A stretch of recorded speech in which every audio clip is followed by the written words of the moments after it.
call the May 26, 2026 meeting of the Charlotte-Mecklenburg Board of Education to order. Board member Lenora Shipp will be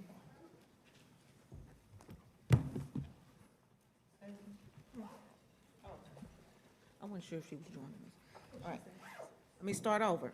I now call the May 26, 2026 meeting of the Charlotte-Mecklenburg Board of Education to order. Board member Lenora Shipp will be joining us virtually via Teams. There being no opposition to any items on the agenda, it is adopted by unanimous consent. I turn to Dr. Hill for our acknowledgement of our students this evening. Thank you, Madam Chair, members of the board. This evening, we are very excited to recognize our students in grades 6 through 8 who have demonstrated exceptional achievement in reading.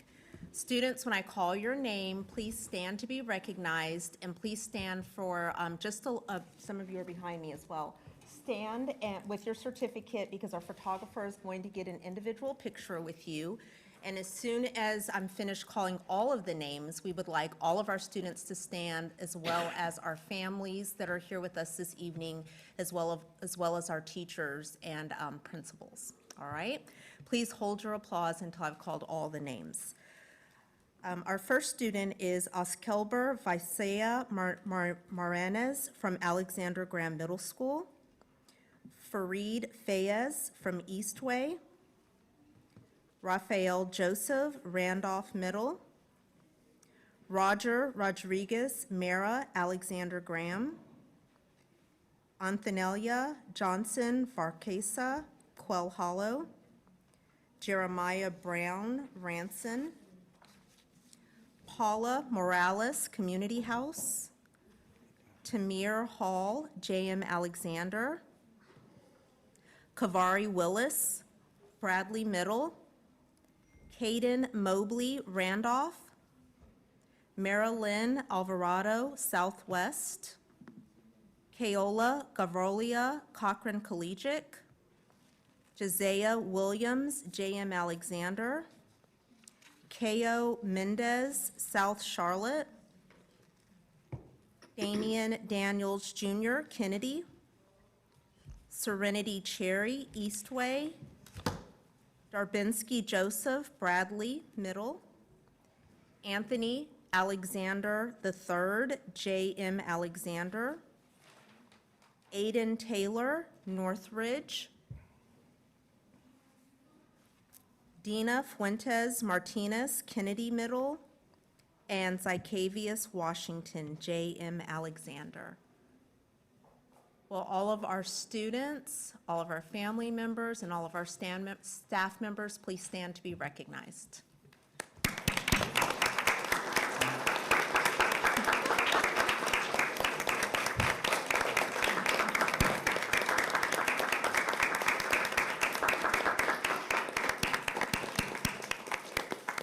I think we might have missed a couple of students. Did you get this young man right here? Yes, ma'am. And you don't have a certificate? Yeah. Can you hold up your certificate? Did you get him? Oh, Thank you, yeah. yeah.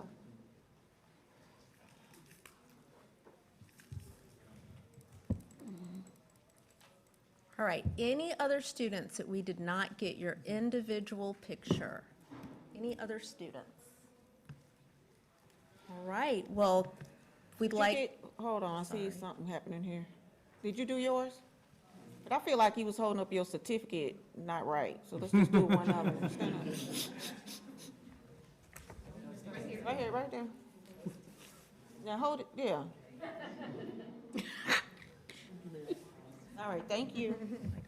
All right, anybody else? All right, well, we'd like to say again, congratulations to our students. We know you've been working so hard this year. You only have a few more days until the end of the year, so keep up the great work. You also need to go home tonight and get some sleep, so you will be on time and rested for school tomorrow morning. Thank you all for coming, and have a great evening. Thank you.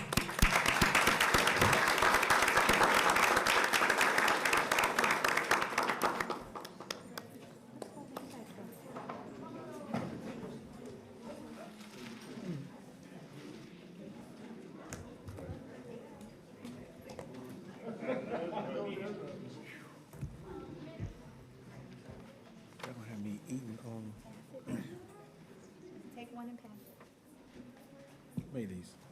Cynthia? There's no gluten in them? I got the lid. Made these? He said there's no gluten in it, I don't know if it's gonna be good. Oh, okay. so you can eat it as healthy. Well, and then she needs to pass them back, Sharon. It's like a cupcake. Wait for you? She might have made them for her and just happened to share with us. Cynthia, oh, Shamaya, you get one? I got one Say already. pass it, can you pass it? Charlotte is, no, thank you. Another cupcake. All right, the consent agenda items were provided in advance. Is there a motion to approve them as presented? I move. Second. It's been moved by Rankin, properly seconded by Haynes. All those in favor by show of hands. Madam Clerk, One, two. board membership? It is 7, 8. No, 7. Oh, no, what is it? She just left. So it's 7. 7, okay.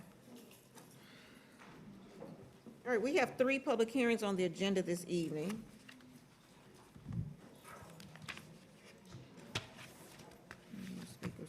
The first hearings for the creation of policy B-OLCA, Office of Legal Compliance and Advocacy.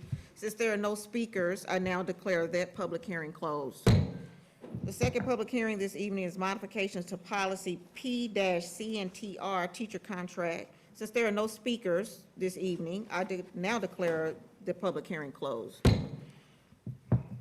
The last public hearing this evening is for the creation of policy S-SFRS, student free speech. Since there are no speakers, I now determine that the public hearing is closed. I turn to Dr. Hill for the financial statements for April 2026 report. Board Chair, I believe we didn't go Oh, into the consent, and then the. We did do consent, The. but we did not do the, Principal appointment. The so I turn to appointments. Dr. Hill, which I had already planned, to acknowledge our principal appointments this evening. Thank you, Madam Chair. We have 2 principals that we would like to announce this evening. Our first principal is Jocelyn Bryant. Ms. Bryant is the new principal at Governor's Village STEM Academy Elementary School. Ms. Bryant is currently serving as the assistant principal at Lake Wiley Elementary School and has 21 years of experience in education. Next, we have Kevin Poirier. Mr. Poirier will be our new principal at Harding University High School. Mr. Poirier is currently serving as the assistant principal of instruction at West Charlotte High School and has 14 years of experience in education. Congratulations to our new principals. All right, so now I turn to Dr. Hill for our financial statements for April 2026. As presented, I turn to Dr. Hill for the budget amendments for April 2026. as presented, I turn to Dr. Hill for the contracts and change orders report for April 6, 2026 through May 5th, 2026. as presented, I turn to Dr. Hill for the student outcomes focused governance goal 2, interim measure 2.2. I turn to Dr. Hill. Thank you, Madam Chair, and good evening. Tonight's SOFG report spotlights Goal 2, Interim Measure 2.2. It is my pleasure to introduce 2 individuals who exemplify the impact of strong instructional practice and unwavering commitment to student success at Collinswood Language Academy. As we continue to focus on ensuring every student is college and career ready, we are seeing strong progress in our middle grades literacy outcomes. Tonight, you will hear from Principal Dina Modine, whose leadership has fostered a culture of high expectations, aligned instruction, and focused use of data to drive achievement. Joining her is Brian Garcia Alpazar, an outstanding 8th grade student who will share his experience as a learner and reflect on the results of this intentional instructional work. Together, they represent what is possible when strong leadership, effective teaching, and student voice come together to move outcomes forward. Please join me in welcoming Principal Modine and Brian.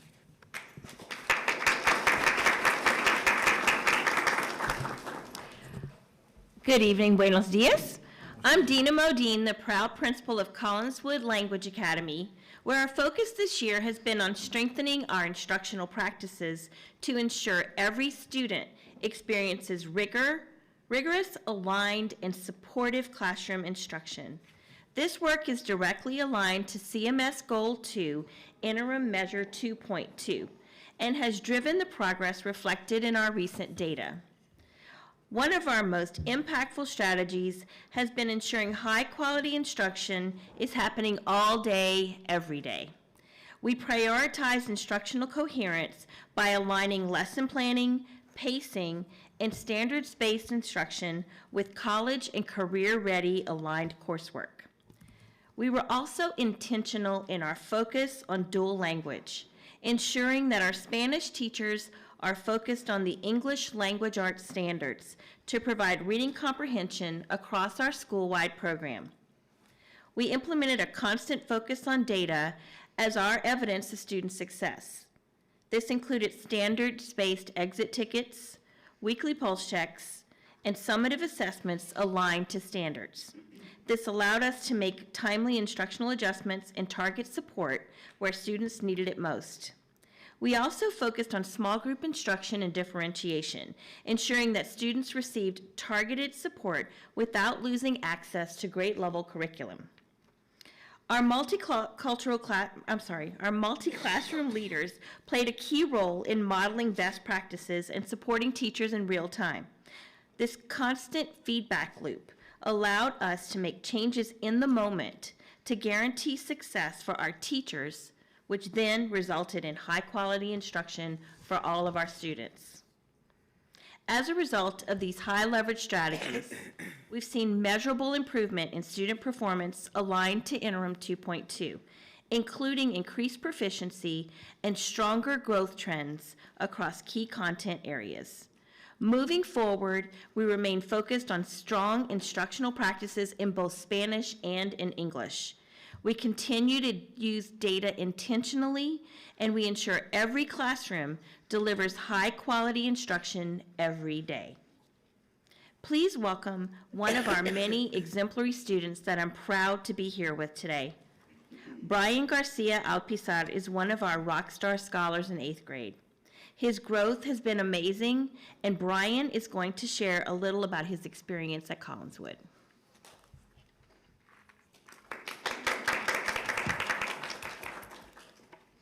Hello, my name is Brian Garcia Alpizar, and I'm a student at Collinswood Language Academy. Our school is a dual language immersion school, which means we are able to strengthen our literacy skills in both Spanish and English. This has helped me grow as a learner and understand text in deeper ways in both languages. Our teachers are focused on helping us deeply understand our learning, not just complete assignments. We have participated in novel groups, worked in small groups, and got the opportunity to practice our learning in a variety of ways. As students, we have been able to track our progress through standard mastery checks and Mastery Connect assessments. This year, our school has also implemented a white paper strategy called KEA, Keywords, Evidence, and Answers. This has really helped me, especially when reading text and answering multiple choice questions. I am able to really understand the question, think carefully about what it's asking, and find the evidence that proves my answer. Thank you for the opportunity to present to you this evening and for believing in students like me as we continue to grow and succeed. I'm proud to be a student at Collinswood Language Academy. Estoy orgulloso de ser estudiante en Collinswood Language Academy. Gracias.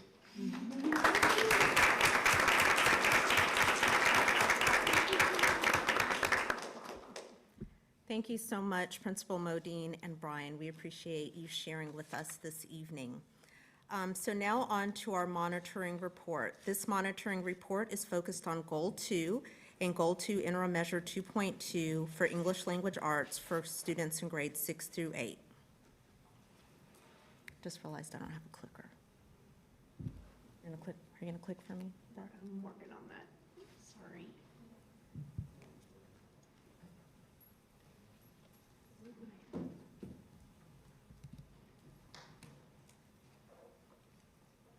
we go. This is the fourth of 6 reports surrounding Goal 2 for English Language Arts with the 25-26 school year, and the final report pertaining to our MVPA projections. Let's look at the overall final MVPA Goal 2 performance for grades 3 through 8. This graph shows the percentage of students achieving college and career ready compared to the CMS annual targets. Currently, 38% of students in grades 3 through 8 are projected to reach CCR based on the final MVPA assessment. This projection is an increase of 5 percentage points over last year's EOG reading assessment for our students in grades 3 through 8. This year's annual target is 40%, which means we need to improve the percentage of students achieving CCR by 2% to reach this year's target. As noted on the previous slide, here you see that our actual is 38% and our target is 40%, meaning that we need 2 percentage points to meet our goal. Here you see the total number of students that took the assessment in grades 3 through 8 and 966 additional students that are needed to reach this year's target. Now let's take a look at the performance for interim goal 2.2, specifically grades 6 through 8. This graph shows a percentage of students achieving CCR compared to the CMS annual targets. Currently, 37% of students in grades 6 through 8 are projected to reach CCR based on the final MVPA assessment. This projection is an increase of 6 percentage points over last year's end-of-grade reading assessment. This year's annual target is 40%, which means we need to improve the percentage of students achieving CCR by 3 percentage points to reach this year's target. Here you see the same information, just in a different format. Here you will see the total number of students in grades 6 through 8 that took the final benchmark, and we need an additional 825 students to reach this year's target. And at this time, I will turn it over to Chair Sneed for questions. Board members, we will follow our normal cadence in terms of questions. Any backwards looking questions? I can't see, Board Member Monterey Duval. Oh, okay. Okay, I can't see you, Lenora, so I'll get you Oh, I'm after, sorry. after Liz. She should go first. She probably had her hand raised. Okay, all right, we're gonna turn to you, Board Membership. Yes, Dr. Hill, thank you. As I look at this 6 through 8, we have 825 additional students needed. And I think that's on, let's see what page is that, on page 8, well, page 9 maybe. Yes, ma'am. Well, 9, 10, with 9, 10. And that's a difference of 3%. But what I see here, as we look at the total goal of 3 through 8, we have a total of 966 needed. When you think about that, the majority of the students needed to move this total target goal, the majority of them are sitting at grades 6 through 8, right? Yes. So talk to me about that. What is the challenges in, what strategies, and which grade level is the challenge when you think about 6th through 8th grade in terms of reaching this target? Yes, ma'am. So as you mentioned, for the full goal 2, the majority of students that we need to move to meet our target are our students that are in grades 6 through 8, specifically 825. What I will say about these students is we know it is possible 100% to meet our goal because we had 4,937 students who were grade level proficient on our final benchmark. So even if we move just 17% of those 4,937 students and all the other students that were CCR kept their place in line, we would meet this year's annual target. The other thing that I did want to share specifically about those students, as you mentioned, if we take a look at, 6 through 8. let's see, page 20 in the appendix, I believe it is. Yes. You asked what specific students. Here you will see the students that were kind of flat, if you will. What we know about our 6th grade students is that they performed well on the RL standards, which is reading for literature, but they do need extra practice on things like identifying how a sentence, chapter, scene, or stanza contributes to the theme of a text. and then also like point of view for the author. But most specifically for our sixth grade students is the reading for informational text, which is RI. Those are much more difficult. Those are also, we also refer to those as our nonfiction text. And they need to work on things like citing evidence, as you heard Brian talk about earlier when the student shared.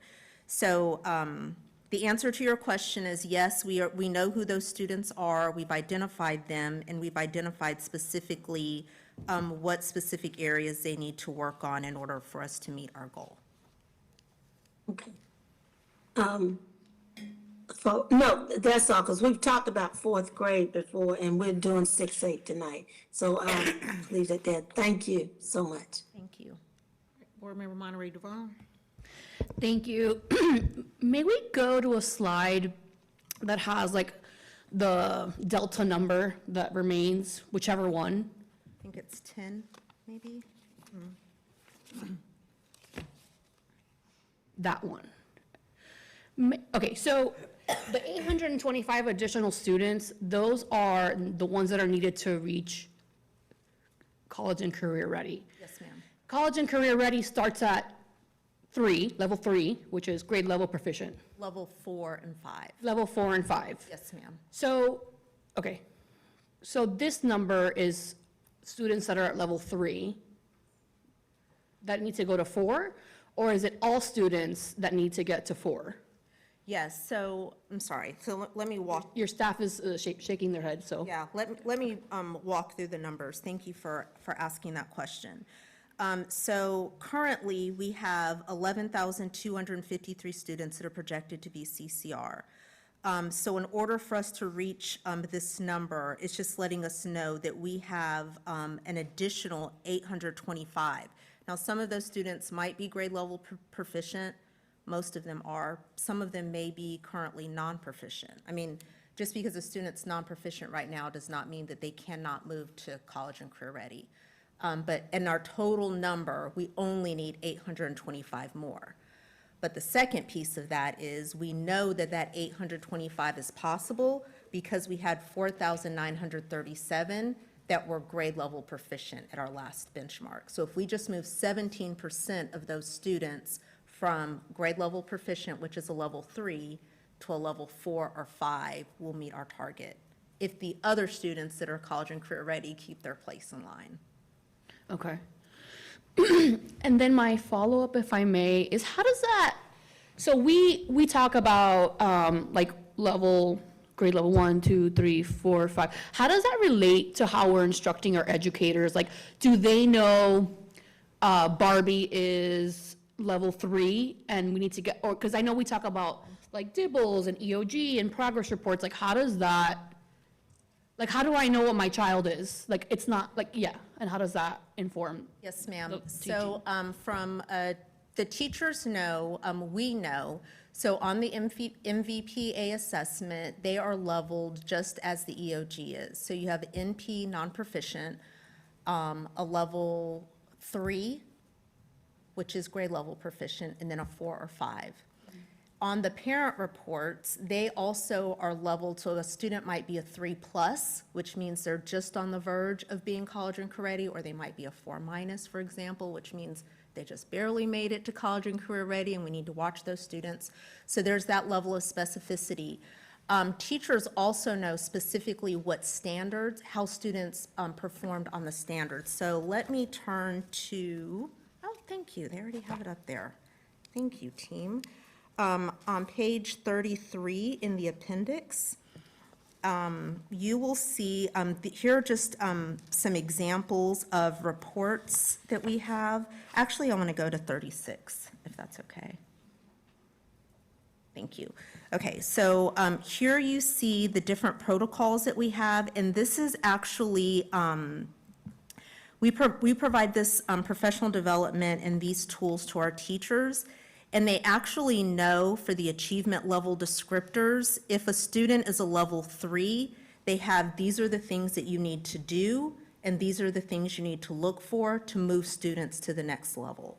So when they're pooling students for small group instruction, or they're monitoring them, the teachers know where every single student is, And the teachers are very clear on what standards students need to work on and the things that they need to do to move them to the next level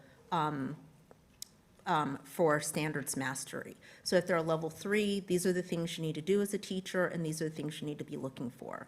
Additionally, when our team goes in to do the walkthroughs, like our assistant superintendents, they have rosters and they know where individual students are. So they may come, if you were a student in 6th grade, for example, they know that Liz is a level 4, and this is the work that Liz should be doing that exemplifies level 4 work, if that makes sense. So we're making sure that every student is working where they need to be, but then also bumping up that rigor so students that are already college and career ready remain and excel, and even students that are a level 3 are moving to a 4 or 5, and then non-proficients or students are either moving to grade level proficient or college and career ready. Thank you. Vice Chair Rankin? Looking at the strategic adjustments slide, specifically around high-quality specialists and high-quality master teachers and MCLs, the strategic adjustments in those particular rows are very similar when it talks about the service model being updated and then calibrations being made. I mean, can you talk through what we learned on why those adjustments need to be done and how it's related to the data? Yes. So if we can go back to the slide that we were just on, I'll go just a little bit deeper. One of the things that we know is that our every break is critical, but what we do know is that our specialists and our master teachers are key into providing the support for our teachers through planning in their professional learning teams, and then also supporting them in the classroom. And so one of the things that we have focused heavily on with our specialists and our master teachers is to make sure that we're moving just from planning and theory to actually execution. So when we're talking about the different strategies, how things should work, how do we actually execute it, how do we monitor it, and how do we coach it in real time in the classroom? So that's why you see the strategies that are listed for those two groups, for the master teachers and, for the specialist and the master teachers, very similar, because those specialists are working with the master teachers, and together they're then supporting the classroom teachers. So those are the, it all fits in with the service delivery model that we've been talking about all year, but again, moving really closely to not just talking about how these things show up in theory, but how they actually show up in practice, and then monitoring and coaching that in real time. In a follow-up, I know in previous, maybe last year, I think we talked about this, around this same time, there was talk about utilizing specialists, I don't know about MCLs, but doing intensive work during this time to catch students up. Do we utilize that same strategy here at the same time of the year with some of those students that are critical? Yes, sir. Our specialists began pushing in, it's been a while. Thank you, Dr. Vaught. March 9th Okay. was the day that our specialists started working, and they're pulling small groups. They're coaching like they always do, but pulling small groups, and it's sometimes individual students, and it's all based on data, what students need to move to the next level. Okay, thank you.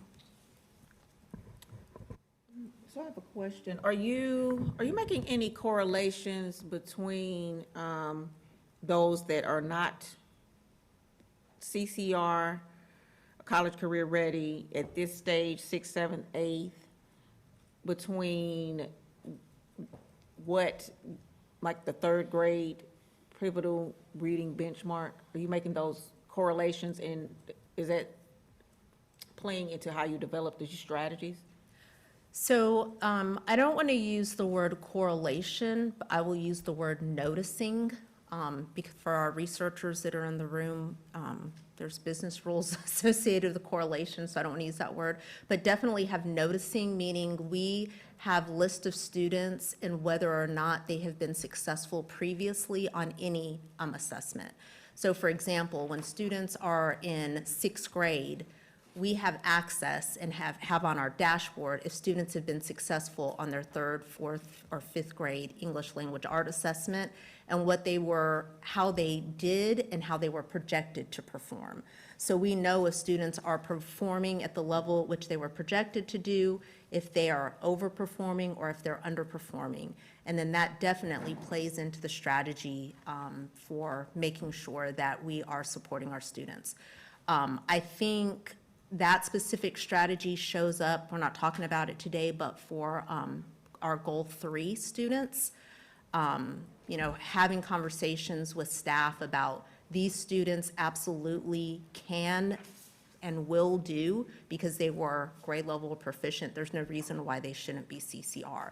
We see that show up a lot in Goal 3, but in terms of this specific goal, teachers, we all have access to that information and are using that, yes, to support strategy. Can I say one more thing about that? I think the biggest place that you'll see that show up, I talked a little bit about it, I believe, last time with our quadrant report. And so with the quadrant report, based on their EVOS projection, so we get a projection from the state that comes out for every single student that's based on all of their previous testing histories. So we have that projection, and at each benchmark, we plot them in terms of how they did on their benchmark compared to what their projection is. And again, that lets us know if they are achieving at their projection, if they're overachieving or underachieving. But the goal is always to beat the projection. So ideally, we want all students, regardless of where they're projected, to be doing better than what they were projected to do. And what are your noticing, that's the word you use, right? Mm-hmm. What are your noticing in that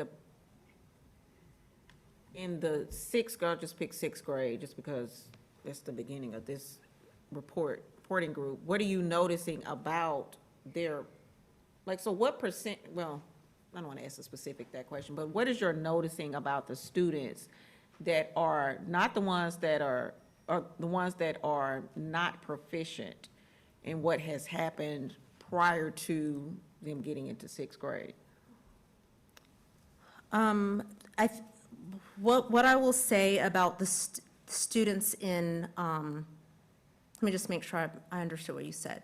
So for example, students that may be in sixth grade who were non-proficient in third grade, what are we noticing about those students? No, what are you noticing about the sixth grade students that are not proficient now, like in sixth? And looking back And to looking see how back, they. yes.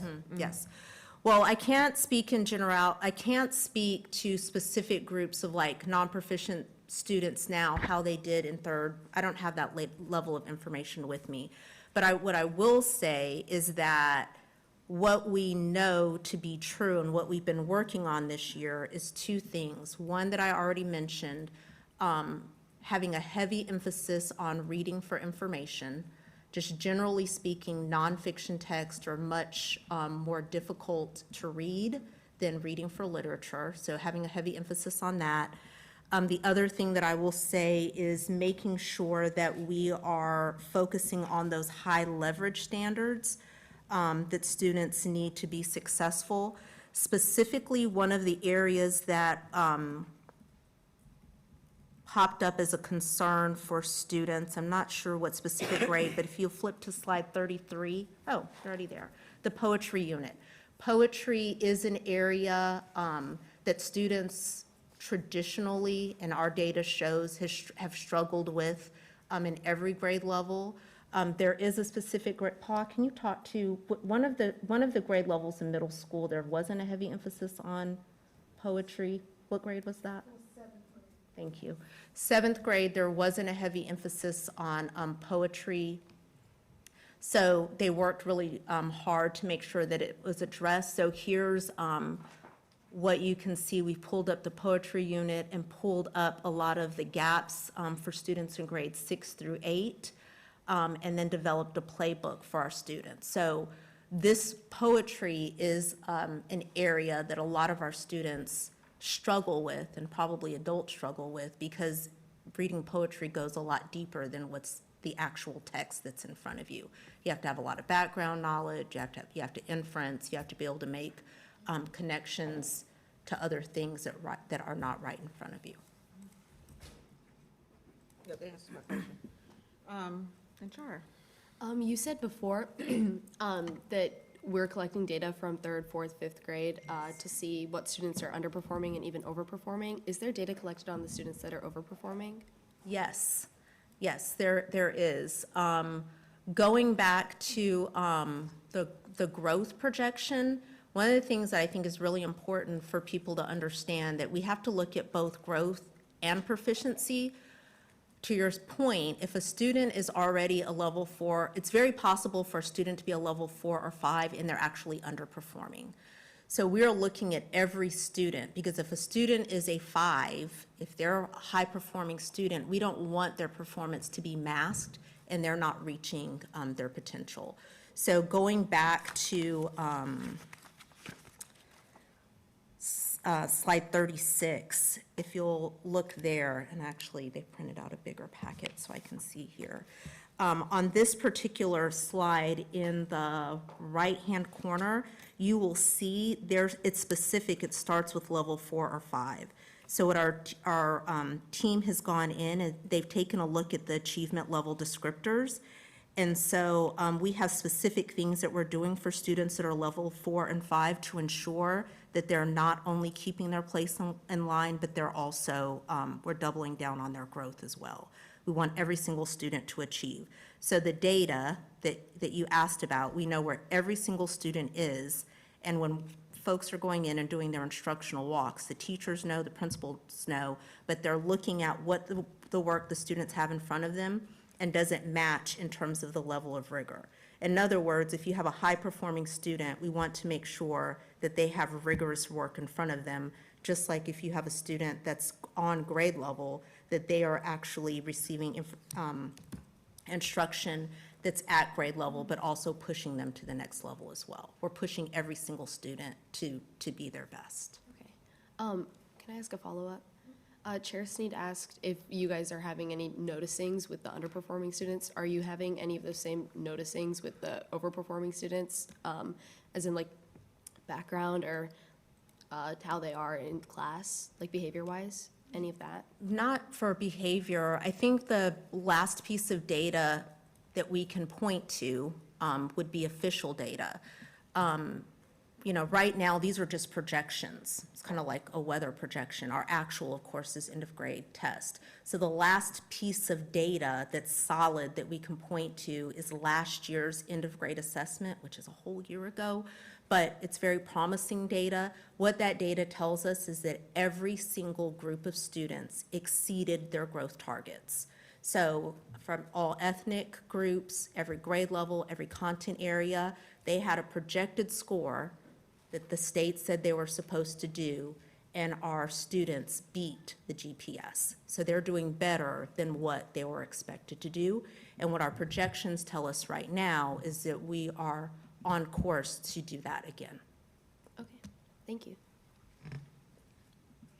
Dr. Hatch? Yes, I want to kind of maybe add to that a little bit, because I've had like several families reach out really with the contention of growth and proficiency, and you started to touch on it. But I think with some of like our messaging that's out in the public and our conversations that we have at the board, we kind of over-index on growth and not really kind of balance like proficiency and then even further college and career readiness.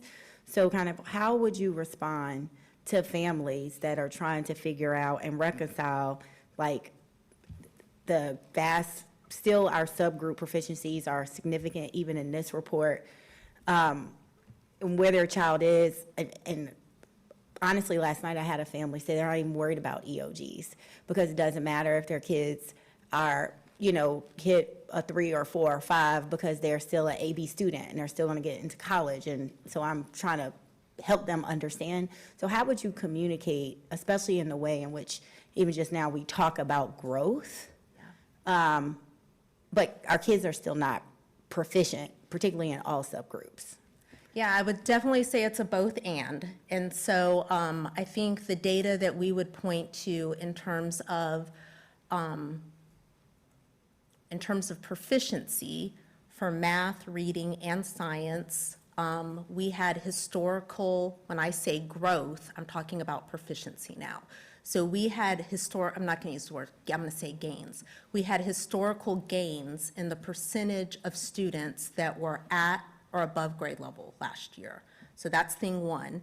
And then thing two would be, we also exceeded growth for every single student. So there's two things that we have to focus on at the exact same time. We want students to be proficient at grade level standards, and if your child already comes to school proficient, we want to make sure that they are continuing to grow. In terms of how students do on a test and if they're getting AB honor roll, those things really should be correlated. Like if students are on AB honor roll, but they're not passing the end of grade test, there's definitely a disconnect. And some would call that grade inflation, right? Because the end of grade test really should be I've talked to the team about this. We've talked a lot about it like it's the ceiling and it's actually the floor. It's the place that provides that access to students to even do more. So if I was talking to a family about how they're doing on their end of grade test, I would say end of grade is just to show what you know. All year, you've been working really hard, your teachers have been working really hard, your parents have been working really hard. It's your chance to show what you know and beat your GPS. In real practical terms, growth really is just to measure if a students make 1 year's growth. So it's the basic bare minimum to make 1 year's growth, right? You send your child to kindergarten, you expect them to make a year's growth. That's just average, nothing to sing home about, right? You did what we were supposed to do. But if you do more than that, that's what we get really excited about. The problem is that students come to us not on grade level, especially students that are from historically underperforming, not that they're not capable of performing, but historically underperforming students. They may come to us and they're not on grade level, which is why the growth piece becomes even more important. Because if you start kindergarten and you're 2 years behind, you making 1 year's growth every year isn't helpful. That kindergarten student has to double their amount of time before they move to first grade to be on grade level. So the research tells us, when we talk about goal one, which is literacy, that the chances of students being successful in school, we need to capture those students in kindergarten. And each year that students are not on grade level, each year they get further and further behind. And that makes sense because if you're behind, it's harder to catch up, which is why it's critically important for everyone to know where students are and the type of work that they have in front of them, and if that work is at the rigor that it needs to be. The other thing that I do want to press on is the importance of rigor for every single student. I want to give a big shout out to Wilson STEAM Academy Principal McCauley, is that right? Yes. Patrice McCauley. She and her instructional leadership team do an exceptional job talking real numbers to kids. Like, she'll have this conversation with them. This is what the state thinks you can do. And they're like, what? Like, this is what they think of you. Do you, and they challenge them, like, and it's below level. And so they almost make it a game that they are focused on. We're going to do our work, we're going to do our homework, we're going to work hard, and every single time, how did I do on my quadrant report, Principal McCauley? Did I beat where I was supposed to be on my quadrant report? They do an excellent job at that. And at the beginning of this year, we had an opportunity to go out and with her and her team, and they just did an exceptional job, again, saying, when you look in the room, students that anybody else would think would be underperforming, and they are exceeding where they're supposed to go, and they're also a super high number of being college and career ready. So two things, that was a really long-winded answer, but two things at the same time that are super important. And so I think just to follow up with that, because that kind of goes to my second question, which was super helpful on the example on Wilson STEAM. And so, one, thank you for the appendices on the cultural responsive pedagogical strategies and how that's being kind of deployed throughout the district. And so part of the tension that I'm wrestling with is the high quality core instruction remaining off track based on the core action walk, and then kind of how that feeds into the way in which we might deploy our culturally responsive practices, and if there's any noticings there. I don't want to say correlation, just because when I see our white students at 63% CCR, black students at 27%, Hispanic students at 23%, multilanguage learners at 5%, students with disabilities at 7%. We have this great example at Wilson STEAM, but are we ensuring that fidelity across the district? Because that gap is just, I just can't reconcile it. Yes. And so I think the question that I would ask is, what was the gap 5 years ago? What was the gap 4 years ago? What was the gap 3 years ago? I think the gap is there, yes, it's huge, and the gap is getting smaller. This is year 2 of our 5-year strategic plan. So is it okay that the gaps are there and the gaps exist? No, it's not. But I think it's really important to stamp that this is not a new problem in Charlotte-Mecklenburg schools.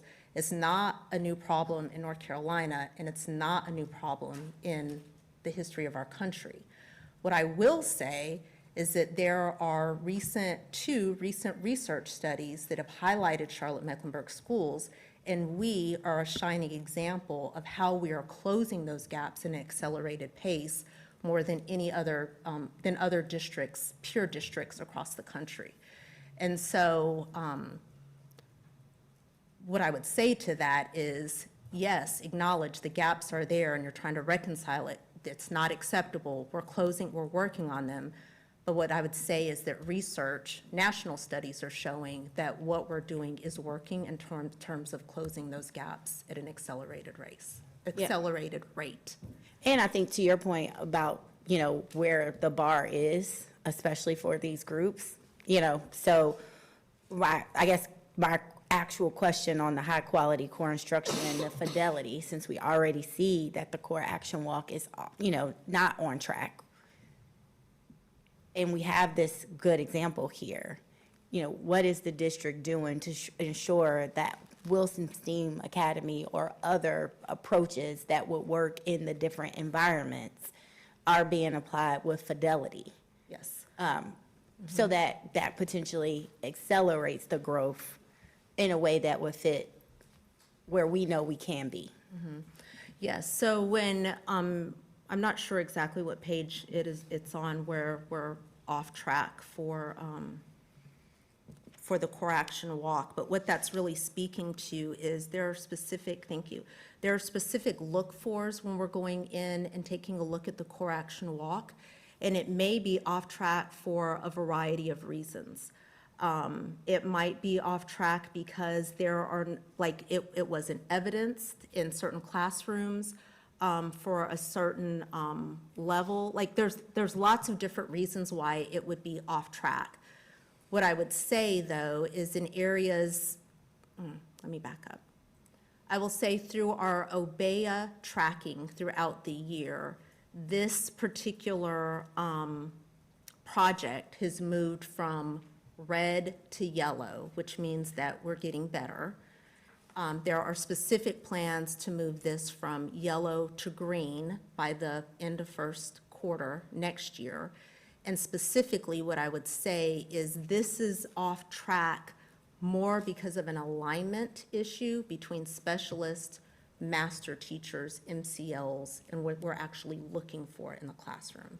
In other words, the things might be happening, but getting an alignment in terms of exactly what we're looking for and what we should be seeing in the area of rigor, on standards level implementation, and as well as culturally responsive teaching. I think I asked a similar question to to our assistant superintendents, and the best way that they were able to explain it, which I agree with, was Last year, we worked really hard on just getting the structures in place, right? Like, this is what's supposed to happen during the literacy block. The teacher's supposed to be pulling groups of students either 2 or 3 times. Like, structurally, are these things happening? Yes. Before, structurally, those things weren't happening. This year, we've moved to what's the quality of those things happening. Next year, we'll be looking and we're moving towards that now, but looking closely at what is the effectiveness of what's actually happening during that time. Does that make sense? Yep, thank you. All right. I believe that we're ready to go forward, looking questions. Ms. London? Board Member London. Thank you.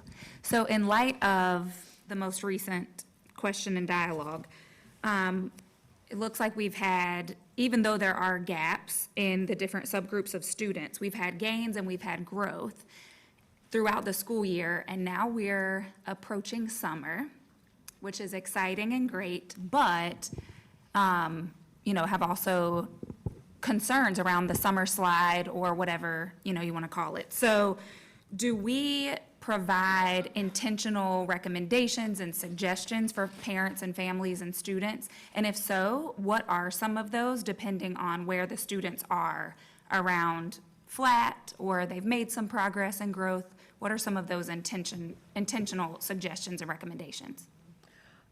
So first, I would just want to talk to Camp CMS first about what we're doing in terms of extended school, I'm not going to say extended school year, that's a EC term, providing extended learning during the summer. We, and Dr. Balknight and her team did this differently starting last year. We identified specific students and teachers, and instead of doing a remediation model, like a look back on let's redo the things you didn't do well, we really did an accelerated model. So we selected the most challenging content that students would face the next year, and basically front-loaded them, taught them last summer that content, so when they met that content during the school year, they had an opportunity, it was almost a reteach for them, for the students, and that's a much different model. It's supported by research by TNPT, that's basically that we should not be remediating, but we should be accelerating. That was very successful last year, and tracked those students that went to summer Camp CMS through the first quarter, and they did very well instead of having that summer slide. In addition to that, we have a lot of summer resources that are available for families. Last year and this year, we will do a huge push in terms of parents so they can know what activities are available to them. There's lots of content that we have that will be available on the website. And I believe we also had some type of summer packets or something that. Yes, for elementary and then for middle school, we do have family resources. We have family resources for elementary and middle that are aligned to standards. So almost like a little playbook of these are things that you can do over the summer. The great thing about the activities, I think Dr. Balknight went on the news and talked about it last year, but one of the great things about those summer activities is they're not necessarily pen and pencil sit down. They're more interactive, like these are things you should be talking about. Here are some additional, go to the library, things like that to get kids involved. But lots of opportunities and lots of resources, and we will launch that through Parent Square to families as we get ready to round out the end of the school year. Okay, thank you.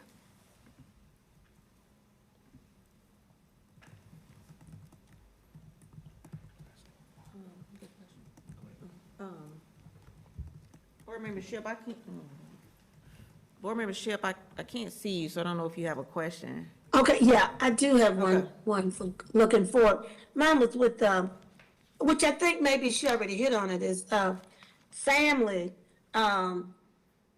What we're doing more in terms of ensuring that they are understanding and getting the resources that they need. And I think that was under the theory of change bricks.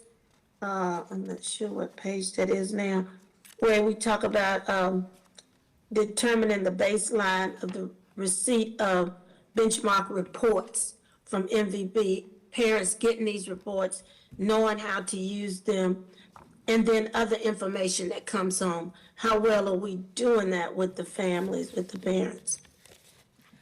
Yes, ma'am. So on slide 31, you can see the different standard resources and family guides that we have available to parents. We have this year collected data in terms of receipt of this information. In terms Right, of it's looking something- forward, we are going to be working more closely to identify what are the specific needs that families need and want. One of the things that we know to be true is that families are obviously much more connected to their schools than they are the district. So our strategy next year is going to be working very closely with schools as they develop their family engagement teams and providing these resources to the schools so they are more poised to share that information directly with students and their families, because they are obviously in close community with those students and families that they serve. Thank you. I don't have a follow-up here. Thank you so much. Can I ask one additional question in terms of strategy? How accurate, 'cause you have to remind me how long we've done this now, I just don't remember. How accurate have we used the MBPA method as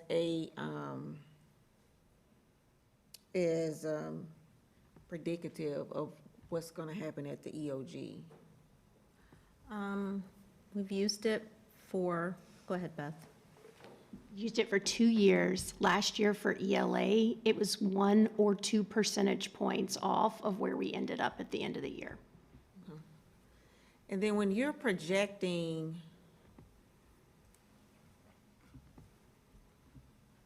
so can you talk about the strategies? I just want to kind of stay on this theme a little bit of closing the gaps.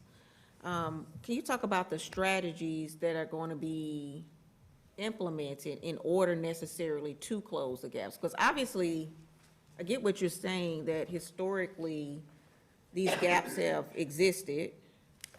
But and there's a root cause to that. So the question is, what are the strategies to overcome those root causes to close the gaps? I mean, I'm only looking at, and I'm particularly looking at slide 17, I think it is. Because I'm looking at 17 and just comparing MVPA 24 to 25, it's kind of like everybody's kind of moving together. So the changes are not significant.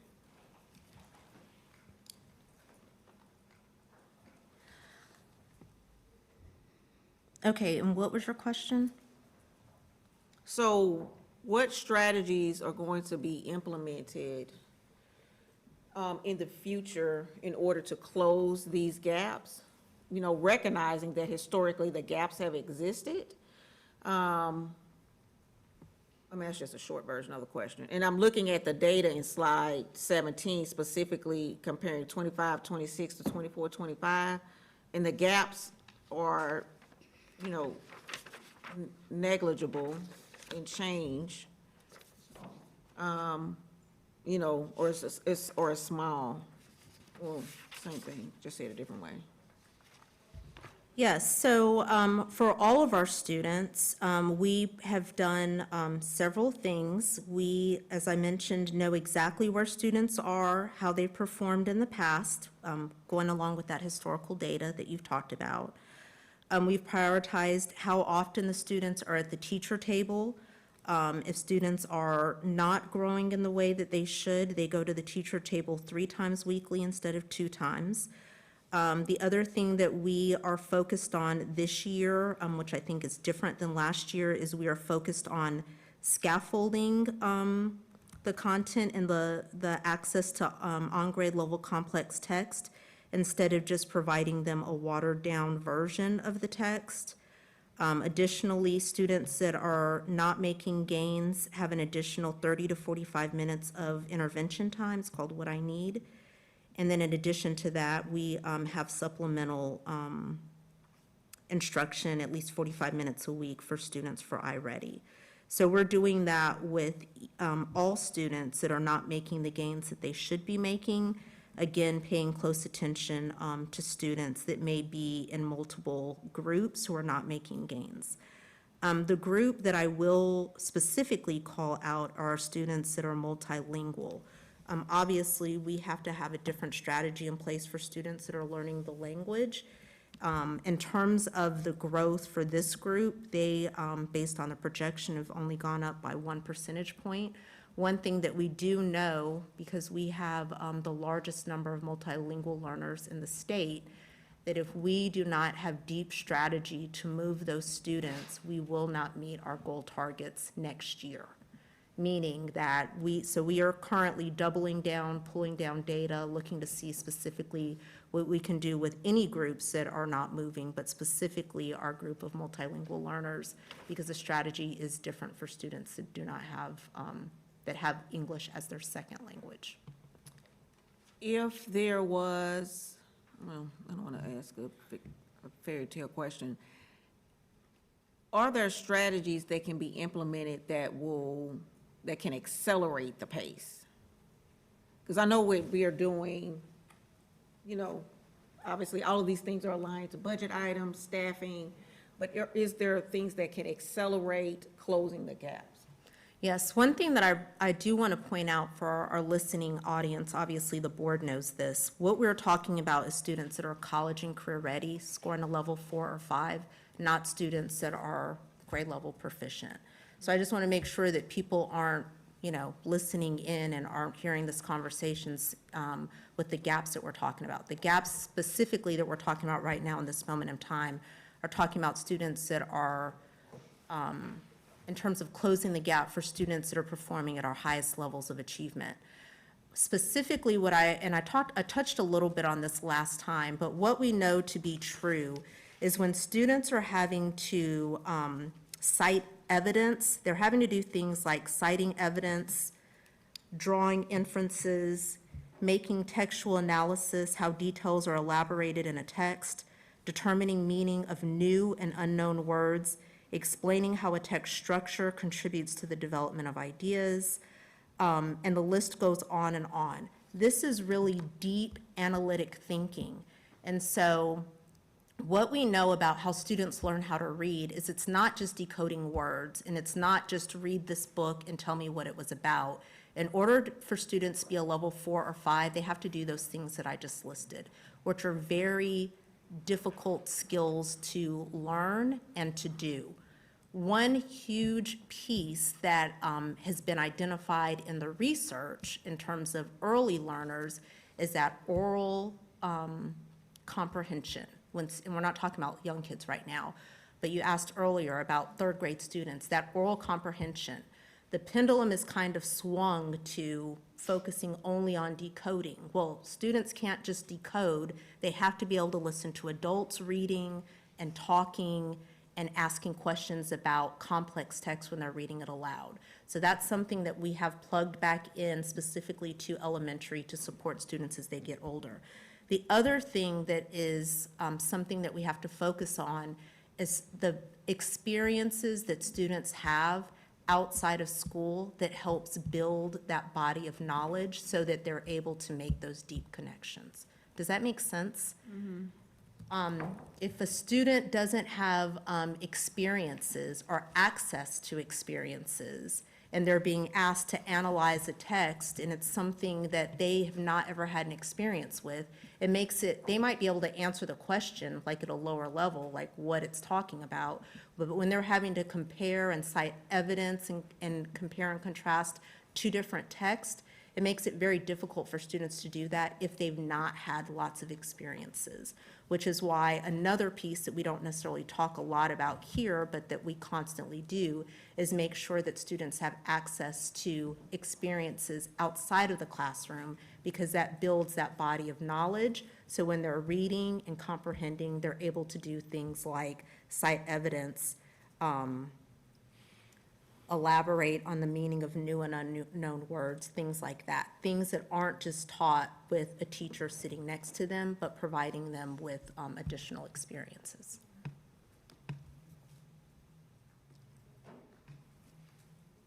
Board Member Stone. Hey, thank you. This is really good stuff, but I think I would like to ask a question, though, just to clarify some information about, we're using CCNR, and we're sort of talking about it within this framework, with these assessment series, compared to what the EOG assessments are going to be, 3, 4, 5s. Also, are they the same? Could you explain the cut scores? Because I seem to remember when I was doing the 3rd grade EOGs myself, that the window for the level 3 was much smaller than the cut scores for like the 4s. That it changed. And I was thinking maybe other people might be needing a little help understanding how the two are different and how they are similar. I can't speak exactly to the cut scores. I can talk in generalities, but Chief Thompson, do you want to say Somebody anything? that can. Yes, the window for a 3 is much smaller than it would be for not proficient or for a 4 or a 5. And it also varies, the scale scores that make up that window vary by grade level. So what a 3rd grader needs to achieve in order to be a 3 or a 4 or a 5 in English language arts might be different than what that same 3rd grader needs to achieve for a 3, 4, or 5 in math, or a 5th grader needs to achieve in science, and that goes across all of our end of grade and end of course tests.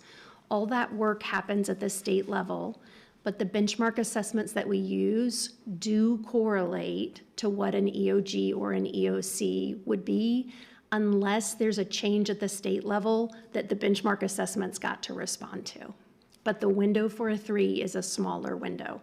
We would estimate that many times it could be as few as 3 to 4 questions between a 3 and a 4 or a 5. I think it just, if I could say, that I think this just demonstrates how challenging it is to look at all those numbers with all of the variables that are included, that it just, to see that scores are going up is really helpful and supportive of that. The second question I do have is, I was looking through the bricks.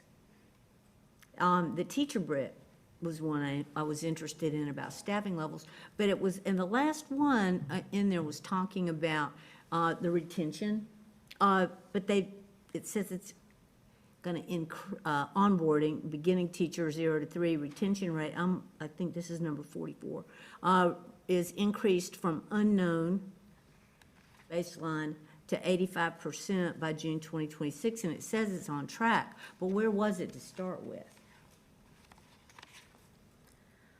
I don't have those exact numbers. I will say that right now, I believe we have 4 teaching vacancies in the whole district. Is that correct? Well, then y'all are you're way above 85%. Thank you. 99.4% fill rate. So we are, That exceeds it then, just put that on. yes, yes, ma'am. Thanks. Oh, I do have one little question can I interrupt? This is for Dr. Vaught. If you could explain the 3 R's of Montessori. No. Okay, sorry, can't do it. Tried. It's beyond the scope of what we're talking here today. Are there any other questions? All right, thank you, Dr. Hill.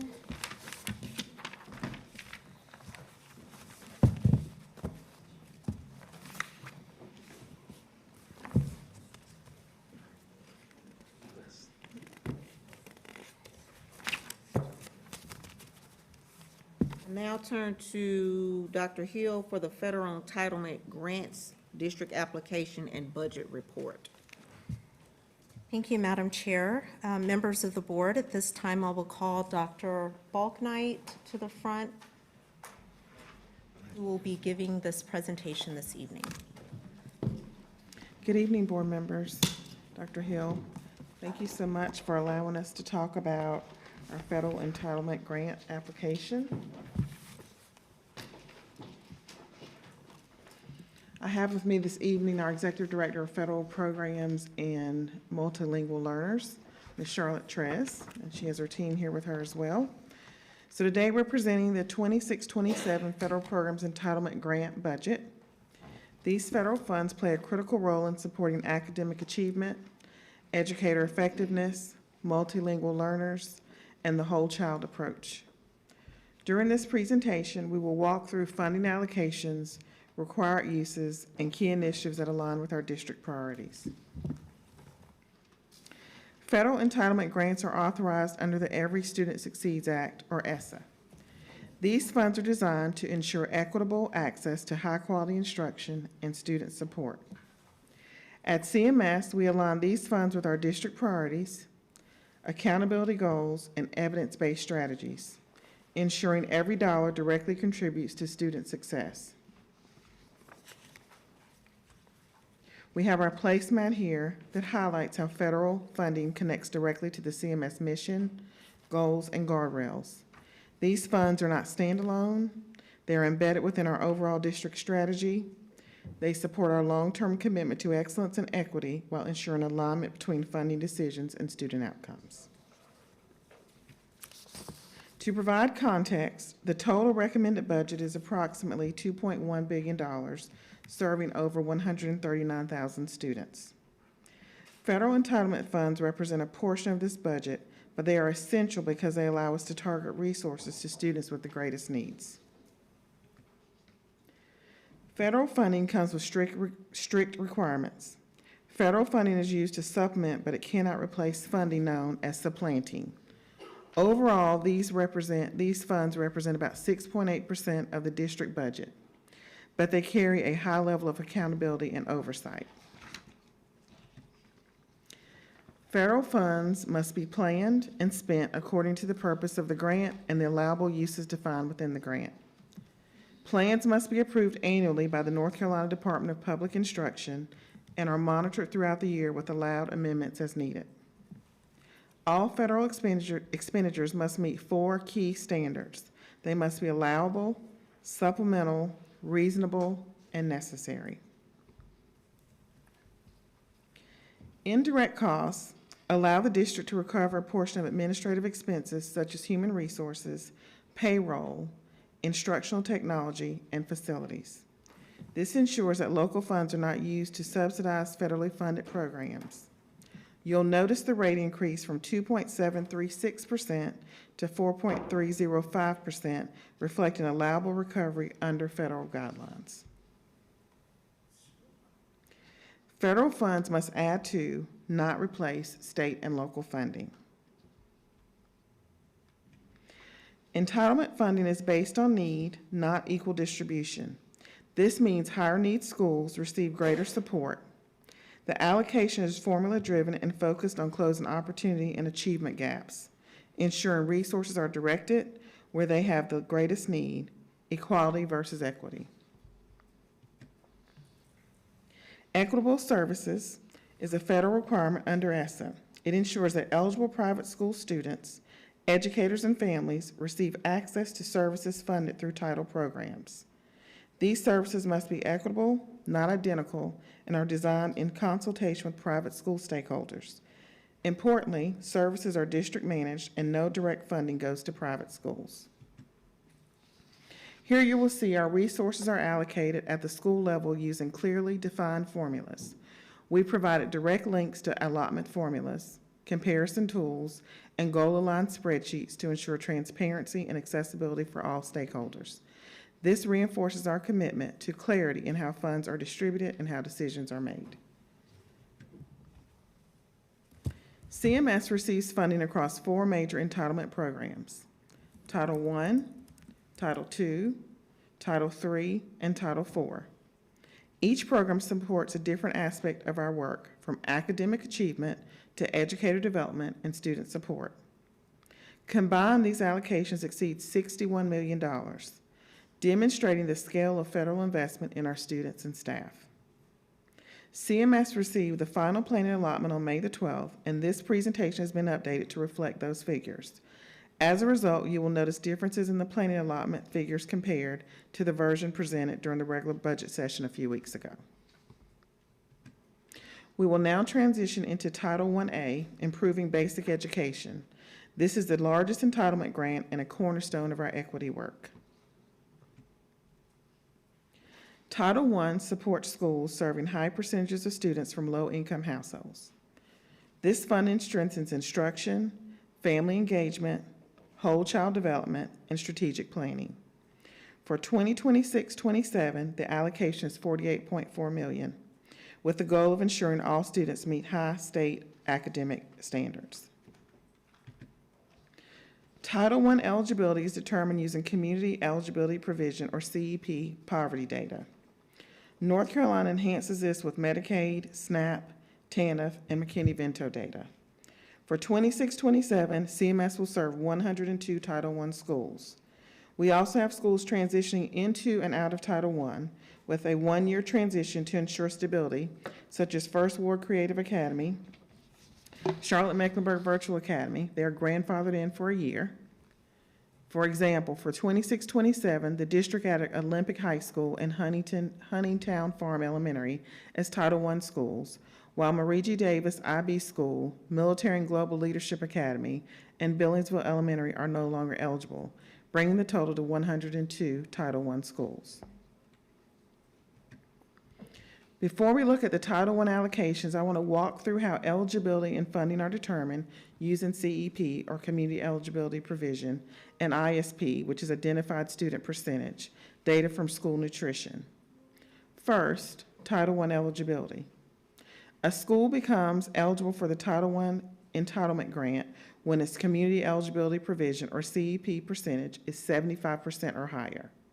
CEP is the metric we use to determine poverty levels without relying on individual applications. To calculate CEP, we start with the total identified students in column A. This number represents students who are directly certified, such as those receiving SNAP or TANF, students in foster care, homeless students, and others who qualify automatically. This number comes directly from school nutrition. Next, we apply a 1.6 multiplier. This multiplier is required by USDA and helps us estimate a more realistic poverty rate by accounting for students who may not be directly certified but still meet poverty criteria. Once we have the CEP percentage, we place each school into a poverty band. The higher the CEP, the higher the band, and the higher the per pupil Title I rate. This ensures equity by directing more funding to schools with the greatest concentrations of poverty. Applying the poverty bands, School A with the CEP of 75.01%, band of $280 per pupil. School B with the CEP rate of 108.94%, they receive a band of $490 per pupil. So you can see the difference in the allotment. So School A received $222,320, while School B received almost double that, or double that, $528,220. Title I funding was slightly declined over the past 3 years from approximately $49.2 million to $48.4. The important point here is that we are maintaining support levels with fewer dollars. We are removing $253,758 in 3 schools and adding $519,744 in 2 schools, for a net increase of $265,000. CMS continues to prioritize strategic allocations to maximize student outcomes. Please note that poverty data from winter 2025 drives the upcoming year's eligibility. So for the 26-27 school year, the district will add Olympic High School, $301,000, and Huntingtown Farms at $218,000, elementary as Title I schools, while Marie G. Davis at $142,000 and Military Global Leadership Academy and Billingsville Elementary are no longer eligible, bringing the total to 102 Title I schools. CMS is required to reserve funding for district set-asides such as homelessness support, foster care, and family engagement. Beyond those requirements, we invest in district initiatives like pre-K, teacher development, and district-level supports. This balance allows us to address both compliance, system-wide priorities, and capacity building. For the 2026-27 school year, $30 million is allocated for Title I schools based on their allocation. These funds are directly given to schools as compared to $29.7 million for the 25-26 school year. So we increased the amount given to schools to maintain their levels of funding. Remaining funds support district initiatives including early childhood programs, teacher support, Math 1 Excellence, and other CMS department supports. This balance ensures both school-level impact and district-wide infrastructure. You will also notice the district-level family engagement allocations that were previously discussed during the district budget session. Each Title I school also receives their own family engagement allocation, as shown at the bottom of the table. Here is the Title I school allocations based on the funding formula discussed before, use of CEP and ISP, and the poverty band. We used 8 poverty bands with progressive per pupil funding. The model targets resources to the greatest need schools while avoiding a flat funding model and limits year-over-year disruption. This promotes equity, stability, and responsible stewardship of federal dollars. We will now shift to goal-aligned initiatives, investment in excellence, and Math 1 Excellence. These initiatives focus on accelerating outcomes in our highest need schools. The Investment in Excellence initiative provides targeted support to the lowest performing Title I schools as listed. Some of the strategies selected by schools include staffing, behavioral supports, tutoring, and literacy coaching. This goal is accelerated improvement through intensive and focused support. This initiative served 5 schools, 3,829 students, and the total investment was $500,000. And we will continue to serve in this way based on the end-of-year data next month, the schools that are identified. The Math 1 Excellence Bonus will compensate Math 1 teachers for not just the work they're doing directly with students, but will also support the additional work they do to allow our school district to learn from their practices so that we can replicate successful practices across our school district to impact even more students. These teachers will do this work in the Title I schools shown here. More specifically, teachers must meet rigorous criteria including experience, evaluation ratings, and growth metrics. This ensures that we are investing in highly effective Math 1 teachers with strong instructional strategies to support their students. Teachers earn incentives based on student proficiency, college readiness, and growth. The maximum award per teacher is $15,250. This structure aligns compensation with measurable outcomes. This initiative will support 960 students, 32 teachers for a total of $733,000 for a total investment. We will now transition to Title II-A, which focuses on effective teachers and school leaders. Title II supports recruitment, development, and retention of educators and leaders. Major investments include teacher residency, professional learning, and leadership development.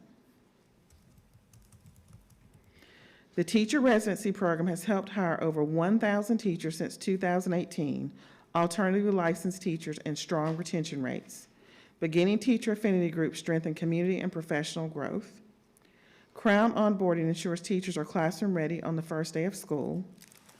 Leadership pipelines include aspiring leaders programs, assistant principal academy, and principal ready cohort. These initiatives build future principal capacity, instructional leadership strength.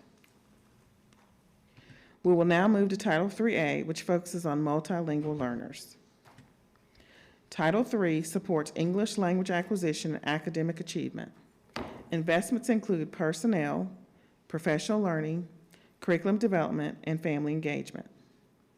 CMS will implement the enhanced and newly developed PACE, Personalized Academic Command of Language curriculum, and ALPHA, Assessment System, Authentic Linguistic Formative Assessment System. CMS will continue professional development, which includes quality teaching for English learners, also known as QTEL. We continue to strengthen our partnerships within the community to support our ML learners. Next is Title IV-A, focused on student support and academic enrichment. Title IV promotes well-rounded education, safe schools, and effective technology use. Investments support arts curriculum, restorative practices, and instructional technology integration. These investments enhance creativity, critical thinking, safe school initiatives, strengthen our mental health programs, crisis prevention systems, and technology investments improve personalized learning opportunities for students. We will now shift to comprehensive and targeted support, school improvement. So before we look at this data, I want to briefly explain the federal designations that we reference, both TSI and CSI. These designations help us identify schools that need targeted or comprehensive support based on subgroup performance, overall performance, or graduation outcomes. So first, CSI, or low performing, these schools with school performance grades in the bottom 5% of all Title I schools. This designation is made every 3 years. CSI, or low graduation rate, these schools with a 4-year graduation rate below 66.7%, regardless of Title I status. This is also identified every 3 years. Finally, CSI-AT, additional targeted support not exiting. This designation applies to Title I schools that do not exit TSI-AT after the full 6-year identification period. In other words, if a school remains in a TSI-AT status for the entire cycle, it becomes CSI-AT. Now, shifting to the TSI designations, TSI-CU is consistently underperforming. A school is identified as TSI-CU when one or more student subgroups earn an F for 3 consecutive years. This designation is made annually, and a school exits once that subgroup earns at least a D for 2 consecutive years. Next, TSI-AT, or additional targeted support. A school is identified as TSI-AT when it has a subgroup already identified as TSI-CU, and that subgroup is performing at or below the highest performing CSI low performing school. This designation occurs every 3 years, and schools identified as CSI-LP cannot also be TSI-AT. Together, these designations guide how we target resources, support improvement, and monitor progress over time. CSI and ATSI designations are 3-year improvement cycles. Schools must implement evidence-based plans, stakeholder engagement, and progress monitoring. Funding supports targeted subgroup performance improvements as well. On this slide, you will also find the school-based CSI and TSI allotment for this school year.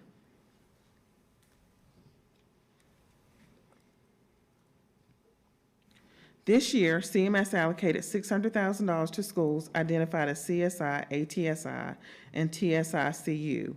While TSI-CU schools do not receive dedicated funding, we made a deliberate decision as a district to include them because of the significant subgroup gaps that needed to be addressed. The schools identified all received extended day tutoring funds to provide targeted academic support outside the regular school day, before school, after school, or on Saturdays. The program focuses on key student subgroups, including African American, multilingual learners, Hispanic, economically disadvantaged, and students with disabilities. Through this investment, we were able to support 94 schools. This year, North Carolina Department of Public Instruction is implementing a new and improved funding structure. The new allocation model balances among school-based CSI allotments of 40%, targeted ATSI support of 15%, district-wide strategies of 25%, and administrative set-aside of 20%. This structure ensures strategic investment and accountability for results. Next, I want to highlight the funding sources for 3 of our schools: Hidden Valley Elementary, Newell Elementary, and Cochran Collegiate Academy. So all 3 schools receive a base allotment through state ADM, which provides foundational funding for staffing and core operations. In addition to the base allotment, each school receives Title I funding based on poverty levels and student need. Hidden Valley receives $380,512, Newell receives $273,911, and finally Cochran receives $298,496. 2 of the schools also receive investment education funding. Hidden Valley receives $97,000, $296. Cochran receives another $216,121, and Newell is not eligible for this funding stream. Concord is also eligible for Math 1 Excellence, which supports targeted improvement in Math 1 outcomes. All three schools receive CSI funding due to their federal identification. So Hidden Valley receives $164,392, Newell receives $119,944, and Cochran receives $158,420. So when you combine all those different allocations you see at the bottom, the amount that each school receives in addition to their state ADM. These combined investments reflect our commitment to aligning resources with student needs and ensuring that schools with the greatest challenges have the support necessary to accelerate student achievement. So the dollar amount at the bottom is above and beyond what they're allocated for their regular state allotments that all of the schools receive. Thank you. I'll turn it back over to Chair Sneed for questions at this time. Thank you, Dr. Balknight. Board members, opportunity for questions now. We are not making any, we don't have any action items on this for this tonight, but certainly questions are open for questions. Board member London, followed by Dr. Witherspoon. Okay, thank you. So I have a question about at the very beginning, Title I funds. Are there situations, or could we have schools that are maybe barely below the 75% who still have a significant need, but the resources are not there because they don't have those specific funds to support that? And if so, how do we handle supporting those specific schools? I just think about some schools, I don't want to name one, but some schools specifically who may have been a Title I school in years past, and now they might only be 1 or 2% below 75%. And so to me, the need is still significant. Are there gaps and then ways that they're still being supported even though now they don't meet that specific threshold? So if they're close, if they were at 75% then, and then they go below 75% for a year, we're able to allow them to keep those funds. That's the grandfather year, to your point about trying to stabilize as they transition out. And then during that year, the goal or the hope is that we'll watch their data and they'll be able to requalify for the upcoming year. But if they don't requalify, then they would be removed out of the Title I pot. But they may qualify for some of the other funding still. So I guess a follow-up to that, they could qualify maybe for other additional funds or resources, but in situations like that, are there opportunities to still support those schools in different ways, or is kind of case by case? We could not support them with these federal dollars that we're speaking of today because that would be subplaning. They have to meet the 75% threshold, other than the year that they could have as the grandfather year. Dr. Witherspoon? She answered my Okay. question. Well, I do. Vice Chair Rankin? Can we go back to the slide with the ATSI schools, the 54 ATSI schools? Do you know what slide that is, Naja? It's at the end.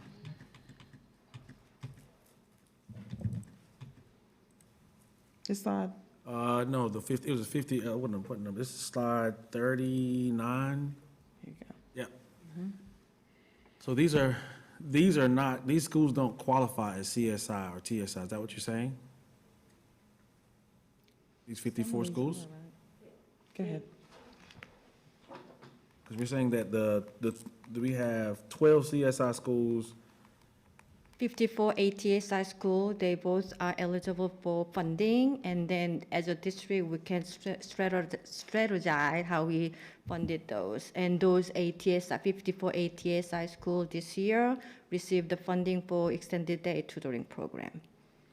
But when I say just specifically CSI, are they considered CSI? So there are CSI LP and LG and CSI AT. All of the CSI schools received the funding. So for this year, specifically for extended day tutoring, we had a methodology created to support both CSI, ATSI, and TSI CU school because state allowed us to do that. So we took opportunity to serve all 94 schools. But typically, the funding source is for CSI and ATSI school.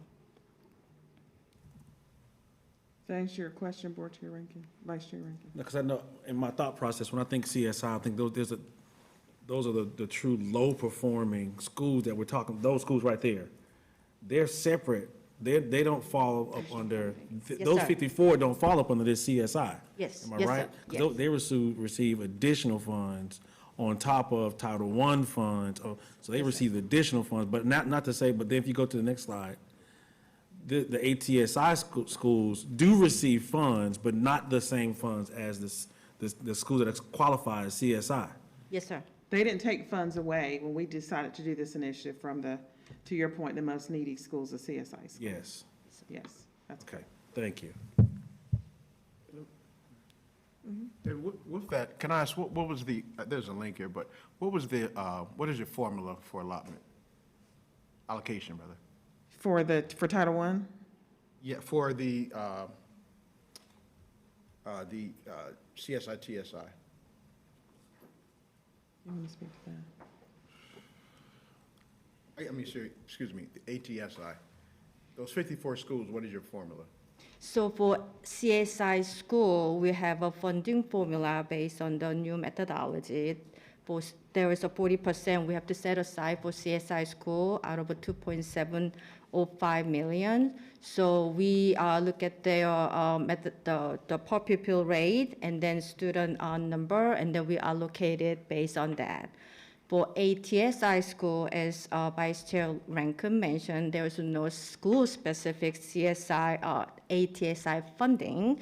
So what we did, we look at the district-level funds to support CSI, ATSI, and even TSI CU school, and this is the first time we have done that to address the subgroup gap. How much did we put? We gave them 600,000. The funding source formula will be there, so every TSI, CSI school, they have identified subgroup needs. For example, one TSI, ATSI school, 2 subgroup needs support, then they will have more funding as opposed to one school having 1 subgroup need. So it's a per pupil rate based on the subgroup. So if they have an ML subgroup and an African-American subgroup, then she would take the overall total dollar amount that we're given to this project, and then they would get money for both of those groups.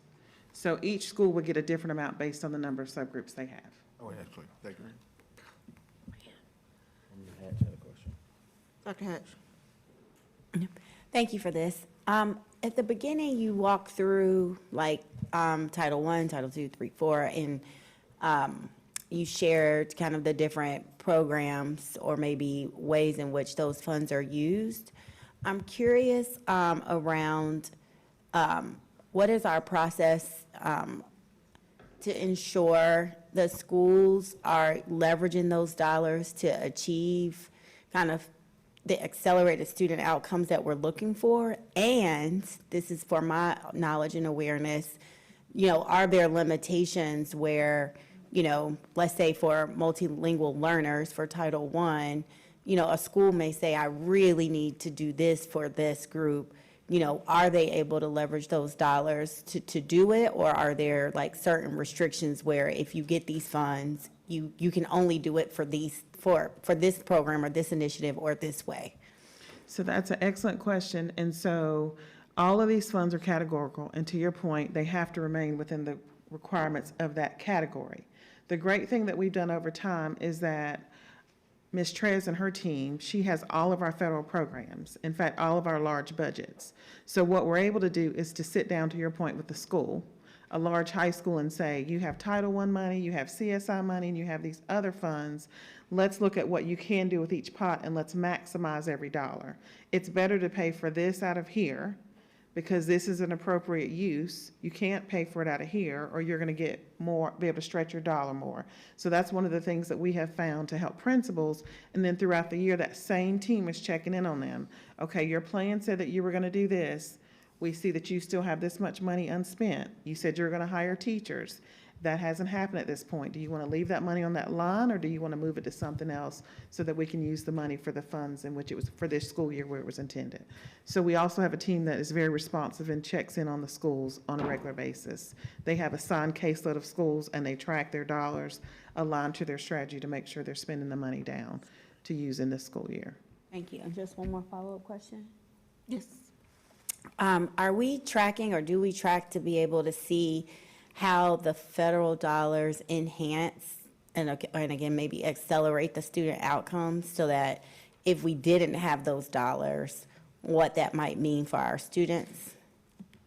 We track them throughout the year, and then as we get updates on the data like you all do about SOFG and other things, sometimes we're able to say with funding that comes down later, for example, we're going to do extended tutoring for our subgroups, because as we were looking at our data, I think Dr. Hill said earlier, if we don't really begin to focus on our ML learners, we will not meet our goals next year. So we really took those funds and targeted our subgroups. So we continue to look at data throughout the year to make sure that we're allocating any district funds out to schools in addition to that. And then we're guiding our principals, because they have to talk to their whole school improvement team. But we're saying to them, based on your data, they don't really start planning their budget until they get their final school improvement plan built, and that's a part of it. So here's your data.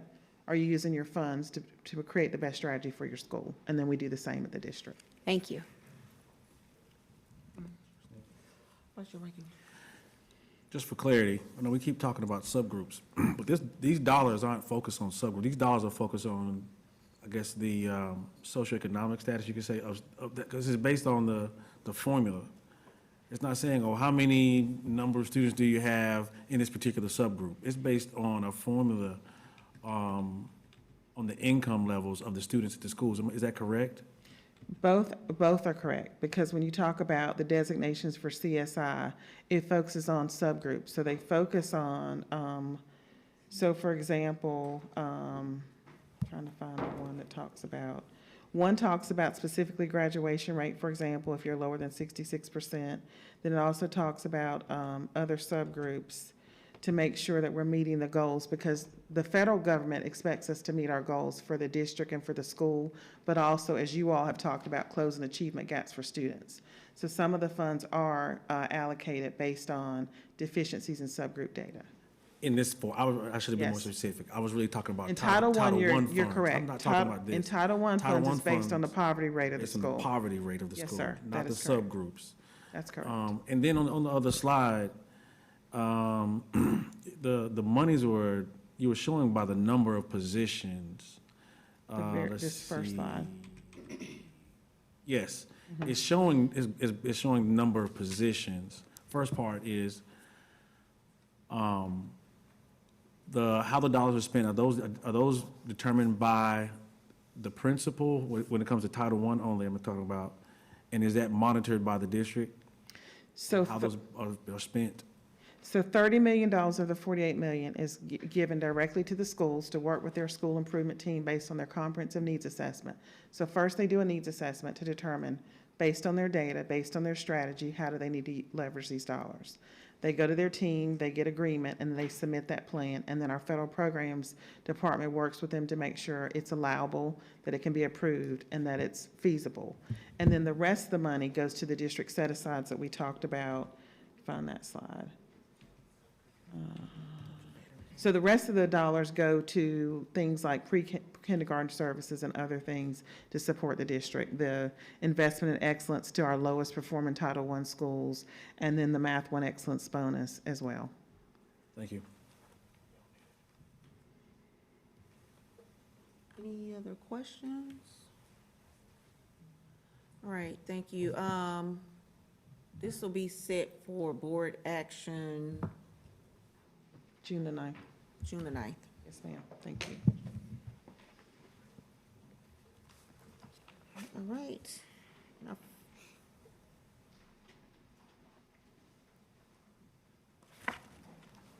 final report this evening is the 26-27 Career and Technical Education application for state federal funds. Thank you, Madam Chair. Dr. Balknight is returning for our CTE report. Thank you for allowing us to talk about one of my favorite subjects, career and technical education. I have with me Dr. Patrice Faison, our Associate Superintendent of Student Support Services, and our Executive Director of Career and Technical Education, Mr. Eric Summerhour. And so I will quickly walk through the presentation for you all to ask any additional follow-up questions. So today's presentation outlines how CMS Career and Technical Education continues to serve as a strategic driver of post-secondary readiness, workforce alignment, and economic mobility. This report supports approval of our local CTE application, which allows CMS to access essential state and federal funding to sustain and expand high-quality opportunities for students. CTE is not an add-on. It's a core strategy for ensuring students graduate from CMS prepared to be enrolled, enlisted, or employed, our 3 E's. Approval of this application will be required from the CMS superintendent, the chief financial officer, and the CMS Board of Education. I look forward to sharing how these resources will continue to support student success and strengthen pathways across our district. I will begin with a high-level overview of our grant. First, I want to stop and talk about, you notice post-grad readiness on our CMS placemat, how important that is as we review our state performance data and highlight what has improved in the 25-26 school year. CMS operates, this grant represents $54 million in approved funding supporting 600-plus CTE teachers and support staff, 54,000-plus students across 76 schools, so all of our middle and high schools. These funds ensure students have modern equipment, skilled educators, and industry-aligned instruction. CTE funding directly translates to credentials, career clarity, and student opportunity. For reference, career and technical education helps all students become successful citizens, workers, and leaders in a global economy. Nearly 92% of the funding supports personnel. This is intentional because people create the quality experience. The remaining funds are used to sustain key areas such as curriculum, equipment, and student learning experiences. Overall, this represents a responsible and student-centered investment. CMS operates under a 2-year continuous improvement cycle. Year 1 focused on launching the comprehensive local needs assessment, aligning staffing, budget, and strategy. We're going into Year 2. Year 2 focuses on refining strategies based on progress, ensuring continued alignment and accountability. The annual approval is required by North Carolina General Statute, ensuring transparency, accuracy, and compliance. Goal 4 is about multiple pathways to success, not a single definition. CTE directly supports indicators tied to industry credentials, Tier 2 and 3, post-secondary credit and concentrated pathway completion. Credentials are where classroom learning increases in access and registration for students and progress for students to be successful. As of March 2026, 8,702 total credentials have been earned. We have earned 4,259 Tier 2 or Tier 3 credentials, exceeding our goal. Key improvements included removing administrative barriers, providing direct teacher testing support, and creating efficiencies in the credential supply ordering process before the testing window opened. This is an example of systems work producing measurable student outcomes. This slide reinforces our commitment to continuous improvement by showing that we exceed our high-value credential goal, reaching 4,259 Tier 2 credentials by March 2026. We will celebrate reaching the CMS goal. Our internal focus remains on ensuring every student has the opportunity to learn, earn a credential, and be successful. We achieve this through systematic improvements. For example, prioritizing credential pack availability to eliminate testing downtime. We will continue to track this progress monthly. We know that access matters just as much as performance. We work directly with master schedulers and school leaders. We developed our educational tools, which include course registration cards, student interest inventories, and the result was 23% increase in access to registration resources and progress. As students progress through career and technical education pathway courses at levels 1, 2, and 3, it is essential that their participation is grounded in genuine interest, long-term career exploration. Student engagement is strongest when learners see personal relevance and purpose in their coursework. When a pathway no longer aligns to a student's interests, there should be intentional opportunities to reassess, explore new career pathways, and identify options that better match their goals and aspirations. At the same time, career and technical education educators play a critical role in promoting pathway opportunities with consistency and fidelity, helping students fully understand the experiences, skills, and future opportunities connected to each program of study. This 5-year trend reflects intentional growth driven by strategic planning, strong instructional programming, and a focused commitment to workforce readiness. Industry credential attainment has increased from 24% to 67% over the past several years, demonstrating that when systems, supports, and opportunities improve, students respond with meaningful outcomes. Career and technical education in Charlotte-Mecklenburg schools has evolved far beyond traditional elective coursework and is now positioned as a statewide leader in preparing students for college, careers, and industry through high-quality credentialing opportunities aligned to future workforce demands. In alignment with both district and state accountability indicators, this chart reflects the most recent data from the State Comprehensive Continuous Improvement Plan and highlights the number of graduates across Charlotte-Mecklenburg schools who earn concentrator status within a career and technical education pathway. This data demonstrates continued progress in ensuring students are not only participating in career and technical education courses, but are also completing coherent pathways that prepare them for college, careers, and future workforce opportunities. Growth within the district is concentrated in several high-demand career clusters, which align with our North Carolina Department of Public Instruction cluster framework. The top 5 clusters driving this growth are hospitality, marketing, health sciences, business management, and information technology. Within each cluster, students pursue more specialized areas known as pathways.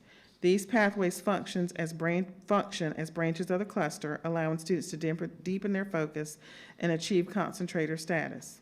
Our top 5 pathways are sports and entertainment marketing, marketing management, project lead the way, biomedical technology, entrepreneurship, and computer science principles. This data is based on CTE concentrators identified in the 24-25 school year. Both cluster and pathway offerings at our high schools are strategically developed based on 8th grade student interest data and course registration selections, ensuring alignment with student demand. For transparency, the full data source is included in the appendix for your reference on slide 21. Proof of learning outcomes have improved significantly over the past 5 years, increasing from 54% to 79%. The sustained growth demonstrates that career and technical education courses are providing rigorous, high-quality instruction that extends beyond student engagement alone. Students are not only participating in these pathways, but they are also demonstrating mastery of technical and career-ready skills at Charlotte-Mecklenburg schools.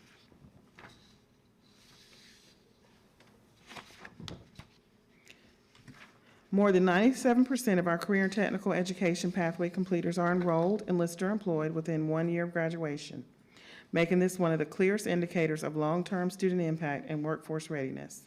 These outcomes demonstrate that career and technical education is successfully preparing students for meaningful next steps after high school, whether through higher education, military service, or direct entry into the workforce. Most importantly, this data reflects what families consistently ask of public education: preparation that is intentional, relevant, and connected to real opportunities beyond graduation. CTE allows CMS to begin with the end in mind. The 25-26 highlights demonstrates the district's continued commitment to expanding relevant, workforce-aligned opportunities for students. More than 21,000 students participated in workforce readiness experiences through initiatives such as Endless Possibilities and the Career and Technical Education Futures Fair. Partnerships with organizations including the Charlotte Hornets and Carolina Panthers continue to strengthen career awareness, professionalism, and essential soft skills development. Our Junior Reserve Officers Training Course program remain an important component of career and technical education pathways and support Indicator 6 concentrator completion. This year, Charlotte-Mecklenburg schools recognized 22 Junior Reserve Officers Training Corps programs during the Superintendent's Cup award ceremony, including recognition from Alma Adams. The district also participated in NOCTI and pathway certification assessments for the first time, achieving a projected 93% pass rate. At this time, I will turn it over to Chair Sneed for questions. Board members, I'll take questions. Board Member Haynes. You have to forgive me, although I recognize the importance of CTE, I have to admit, I really don't quite understand certain aspects of our CTE program. One of those being, what would we consider a robust, this is a two-parter, what would we consider a robust CTE program, and also where in Charlotte or Mecklenburg County is our highest concentration of CTE programs? So I'm going to look at the executive director, but I think I know the answer to this, but he can chime in. But Philip O'Berry is one of our high schools that has a large amount of our CTE pathways there, lots of success stories. If you were at the 3E event, you heard from some of our students, the graduates and current students that were successful there. Can you remind me of the first part of the question again? I'm sorry. I got so excited talking about Philip O'Berry and all the great things that they're doing. Where is our highest concentration of robust CTE programs? And I think now that you mention and uplift Philip O'Berry, let's take out magnet schools that take in everybody from the county, but let's just talk about comprehensive high schools. So, Mr. Summerson, Audrey Kell has a large CTE program there. And one of the things that we probably would need to compare is it because of the size of the school, the enrollment of the school.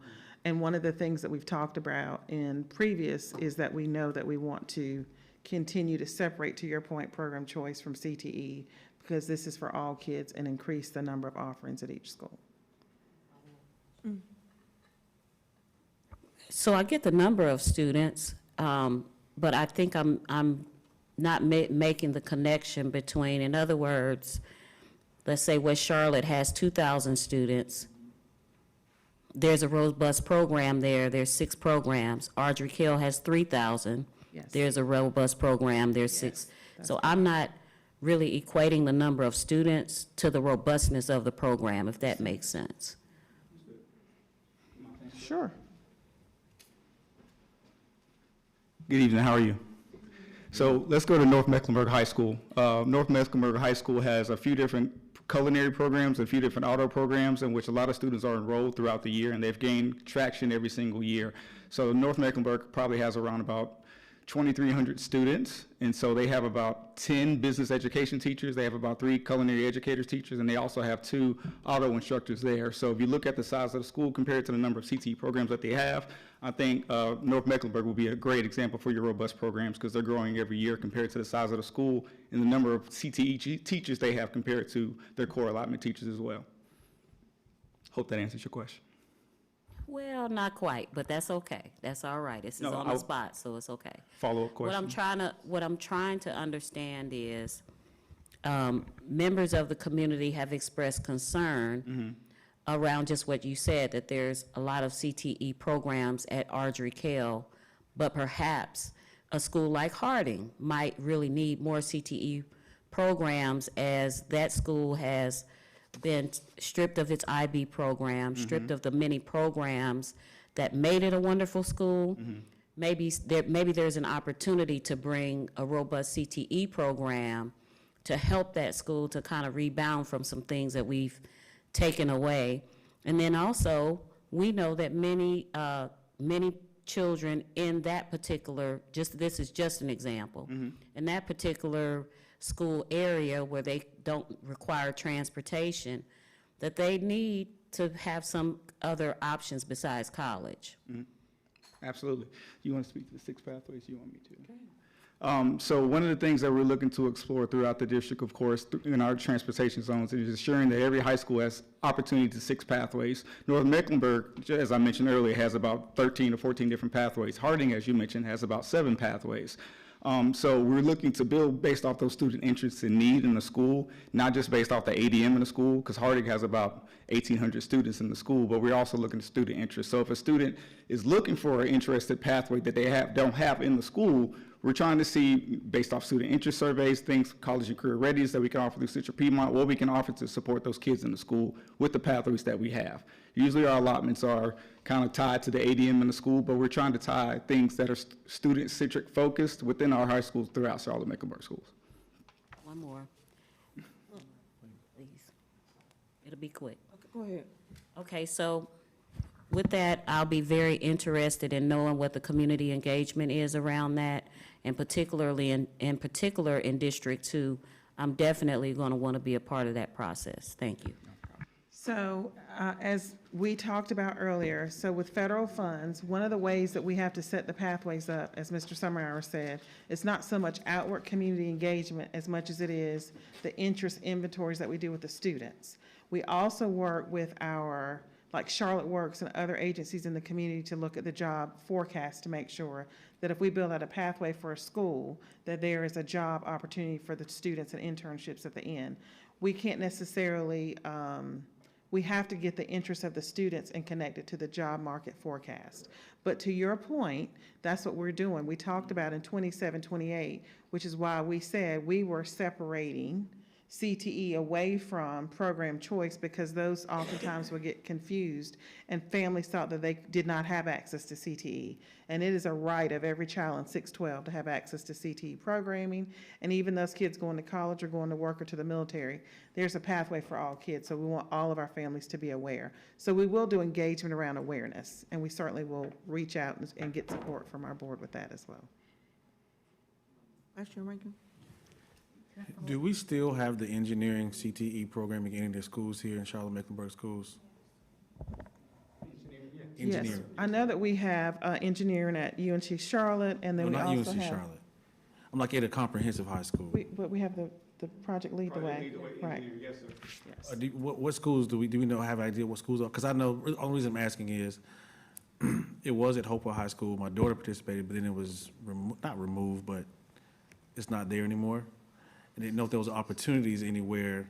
Where are those programs? Because I know those are, that's very significant. That's why kids go into those majors because of that. Do we know where that's It's being one of the most offered? popular. We can get you the schools. Yeah, you can, but that's fine. We talked about Project Lead the Way Biotech is here, but that is all forward as we're building out these additional pathways. They can go find these people with these specialty certifications that are difficult to find. One quick follow-up. The health sciences, is that including the CNA program that I feel has been very successful for some of our schools? Yeah, absolutely. So you're referencing that what they have at Hawthorne, correct? And we also have a CNA partnership with Atrium in which students can go and do some job shadowing experience through that health science pathway. Yes, sir. Okay, thank you. You're welcome. Board Member Stone? Thank you. This is very exciting. Could you help me visualize how the student engagement process happens that drives the development of the program, and what kind of timeline does that usually take from a group of students to actually a program being put in place? So there are several things that happen, and this is really a part of some of our guardrails and other things that we're doing as a district. So we really start engaging kids as early as 5th grade. We actually, I think 2 years ago, hired middle school career development counselors, and so they work with our elementary schools. So we start having conversations with kids about career opportunities and pathways and interest inventories as early as 5th grade. And then they do exploratory activities and participate in CTE in the middle school, so that by the time they get to high school, they have a better understanding. And we've had an 8th grade conversation with them as they're building their 4-year plan.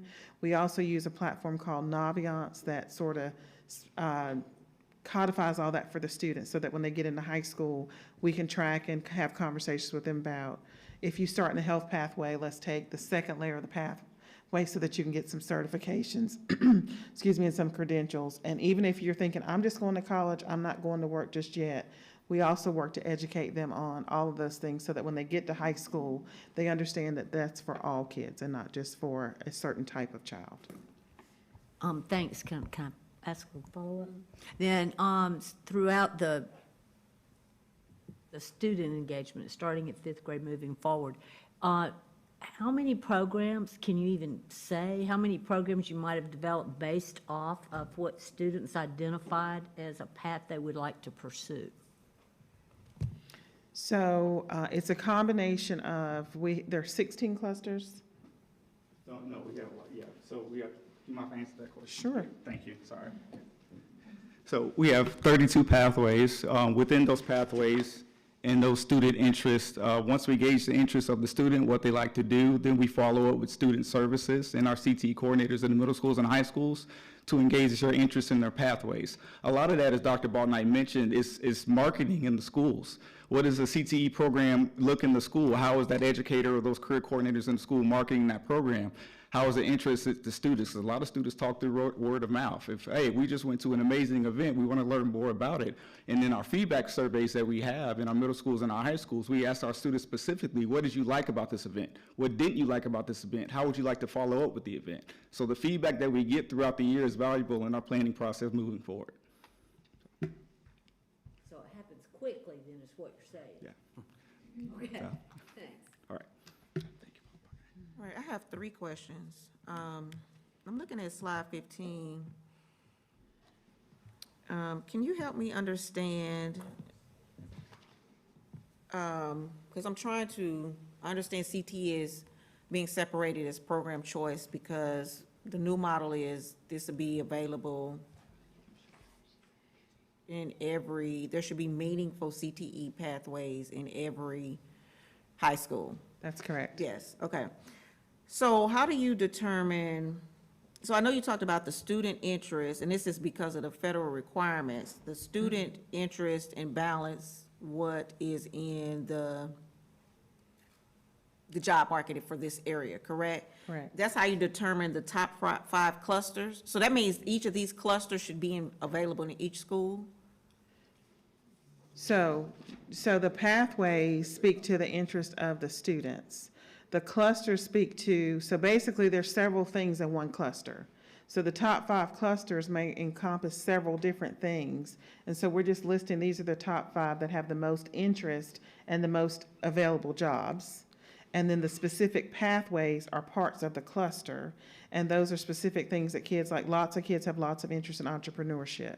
So that tends to be a pathway. Every school may not have several layers of the course, because again, it's about hiring the teachers for the courses and also making sure that we spread them across the district based on the interests of the kids that feed into that high school.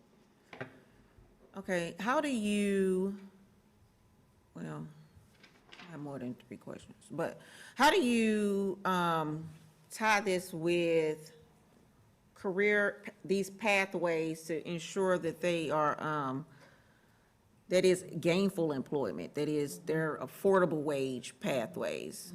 Because, I see hospitality is one of the, it's probably maybe the lowest paying of that, depending on what area of hospitality you're in.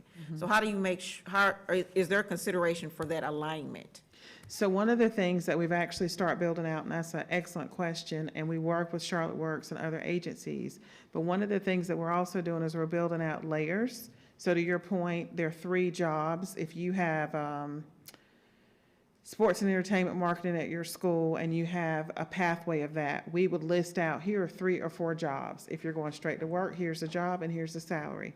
Here are the jobs in the area. And then if you're going to college, here are the things that you need and here are the opportunities. So at every layer of entry, depending on your entry point into that job market, will dictate the salary. But we share that with kids. And so one of the things that we're actually building out is we're building more robust clusters. We've actually created a brochure with the clusters to send that home to parents, because as we market to kids, we also want parents to be informed and have conversations with their kids about the pathways. So, just a thought and a suggestion. I'm thinking that a 15-year-old doesn't know what a living wage is, right? This sounds like a good money and I can live off of this. So I don't know if the materials include that type of information to start training their brain into what areas they can go into. We do have that in our platform, but I do like the idea of just putting that having that conversation every time we talk about future job market. We also have our financial literacy course that all students have to take, making sure that we have those conversations in there as well. I think that's a great call out, because students do need to understand, if I go straight to work from high school with no credentials, because that helps us even with our marketing with CTE. This is still better than graduating from high school with no credential certifications if you're going to the workforce. So that's a great call out, and we certainly could add that to our brochures that we're creating. Okay, and then the last two questions. I'm looking at slide 10. When you talk about high-value tier 2, tier 3 goals, what's the, I don't know, what is high-value tier 2? So tier 2, tier 3 credentials, do you want to speak to that? So you can give some examples of a tier 1 versus a tier 2. No problem. So our tier 1, tier 2, and tier 3 goals, they're separated by difficulty level. So for instance, if a student is in an automotive class, that's an ASC certification. And so if they're in Auto 1, they can take that ASC certification 1, but if they get to Auto 2 or the third level auto program, they take the credentials tier 2, tier 3 based off the difficulty. So tier 2 and tier 3, we're trying to increase the amount of students taking those higher difficulty credentials. We have a lot of tier 1 credentials, that we've noticed that we have a 39% attainment rate for Charlotte-Mecklenburg schools, and we have a goal over 2% every single year. But the higher that those students get in those tier 2 and tier 3 credentials, the more marketable they are in the workplace. So, hey, you took a pretty difficult credential here in this class. Tell me a little bit more about this program and what you learned here in school, so you can make yourself more marketable for this job market. So, for some data points here, currently we have, we're looking at about 13,315 credentials from last year. If we increase that by 2% for our goal for tier 1, tier 2, tier 3, we're looking at about 13,581 credentials for the school year that we're trying to obtain. That's for 1, 2, and 3. Okay. Thank you for that. My last question, I want to tie it back to the budget. So I'm looking at the grant application and budget that's on slide 6. And so the total amount, this is the total amount that would be on the application, 53. Yes. Well, basically 54 million.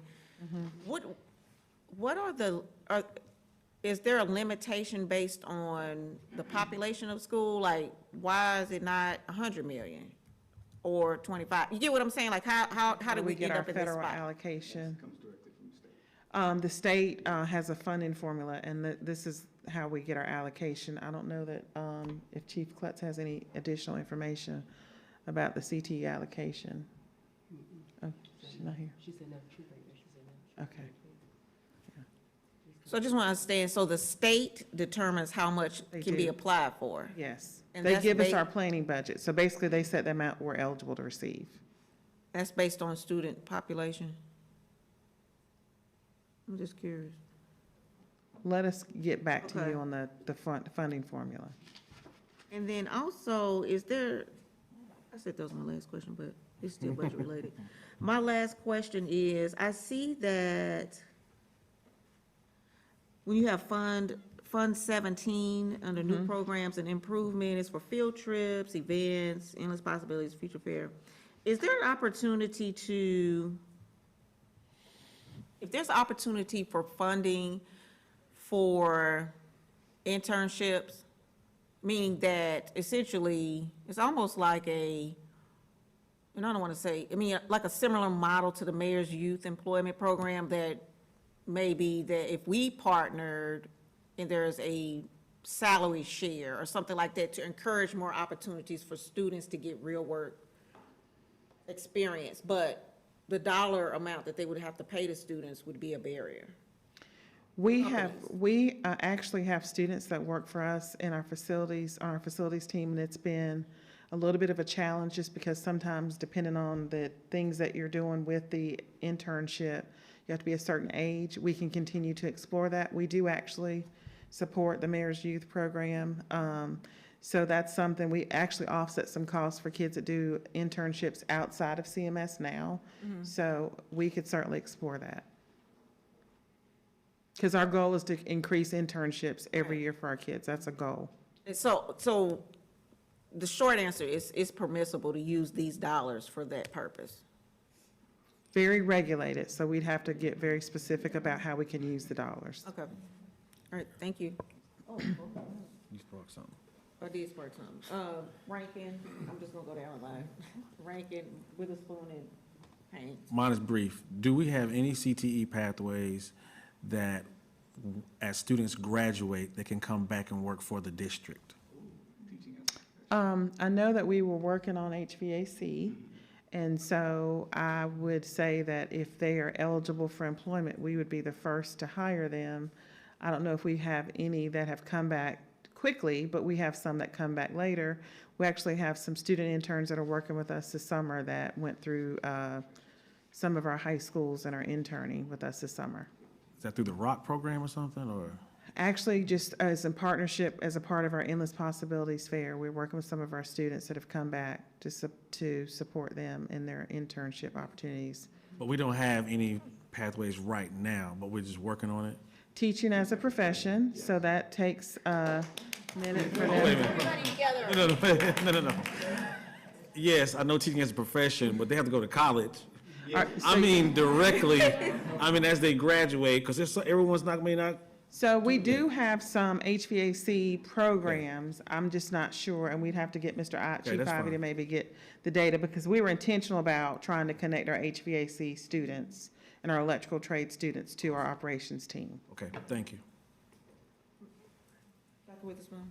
Thank you. I'm just curious to know, to use Dr. Hatcher's language, I'm curious to know, happy birthday. I'm just curious to know where are your staffing challenges in these pathways, if you don't know off the top of your head, but then also what are your strategies around recruitment for these areas? So staffing challenges, is there a specific area that you say? Computer science is very difficult, as you can imagine, because if someone has a computer science background, this may not be the place. But as we lift it, we're very excited. We actually have allocated funding to support a CTE recruiter that'll be on the RRTD team, and their whole purpose will be to go find these people that we need to make sure that we can have robust CTE offerings in our schools. So we think we already have a proactive strategy to support that. That's new this year. I don't even know if the person has been hired yet.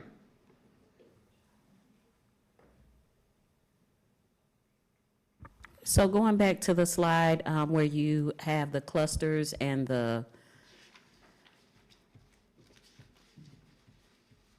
so I can go ahead with my question. I wonder if we have thought about how we can be more innovative as a district as it relates to CTE. One of the things that really comes to mind is AI, getting our students introduced to that a little bit earlier. And then there are other things that I don't really see up here. And I think in this, what I'd like for us to consider in this conversation is the fact that we can ask students about what they want to do, but also if we don't offer certain things or let them know that this is what's on the table for you, then the conversation becomes a little inequitable. I also don't see plumbing on there. So this is not an exhaustive list. These are just the top 5 clusters and pathways. We do have electrical trades. Do we have? So- Yeah, we So- don't have the plumbing. But that's my point. The fact that we have high-paying jobs that are in demand, but they're not in our top 5 clusters is kind of where I'm gravitating. But I'd also like to know about what innovation is down the pike, or if we've thought about that. I was smiling when you said AI because the Department of Public Instruction is in the process of building, because they have to give us the course. So they're in the process of building a pathway. So it hasn't been unveiled to us, but they are working to roll out an AI pathway in CTE. So that's to be determined. We hope for that to be coming up in the next year or so that we can offer to our students.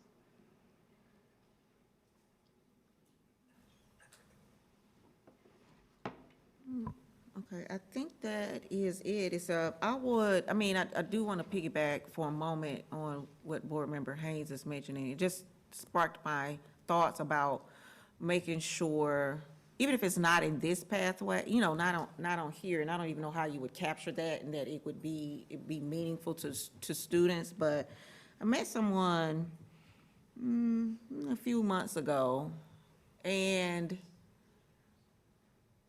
sports and entertainment made me think about this, but the NFL is short of statisticians. Right? So, I mean, just think about the student that is not a college athlete, Right. not going to be a college athlete, but loves math or is good in math, and exposing them to the opportunity of, and they do all, I can't remember what she said, but they do all kind of calculations, like all kind of statistics and stuff for the games, and they are in desperate need of statisticians to support their organization. But it's like in the space of innovation, of thinking about things like that, We have and the- exposing to our students. We have the course. I think the other piece that you all have given us good feedback about, that we are continuing to work, is that it's also important in this next phase of CTE in Charlotte-Mecklenburg schools that we are aggressively working to connect partners in the community to schools. So for example, Train has worked to be a partner at Harding High School for a very long time. We're working to rebuild that relationship because, to your point about internships, they become natural when you have those connections. We all know about the Rock and how impactful that has been to POB. And our goal is to have those same relationships and partnerships for every high school based on the concentrated pathways they have at those schools. So that's the work ahead of us. So we think your feedback's been great and definitely is aligned with where we want to go with CTE. All right. Any other questions? Again, this is on June 9th. It'll be on June 9th agenda for our approval. Thank you, Dr. Bachnight.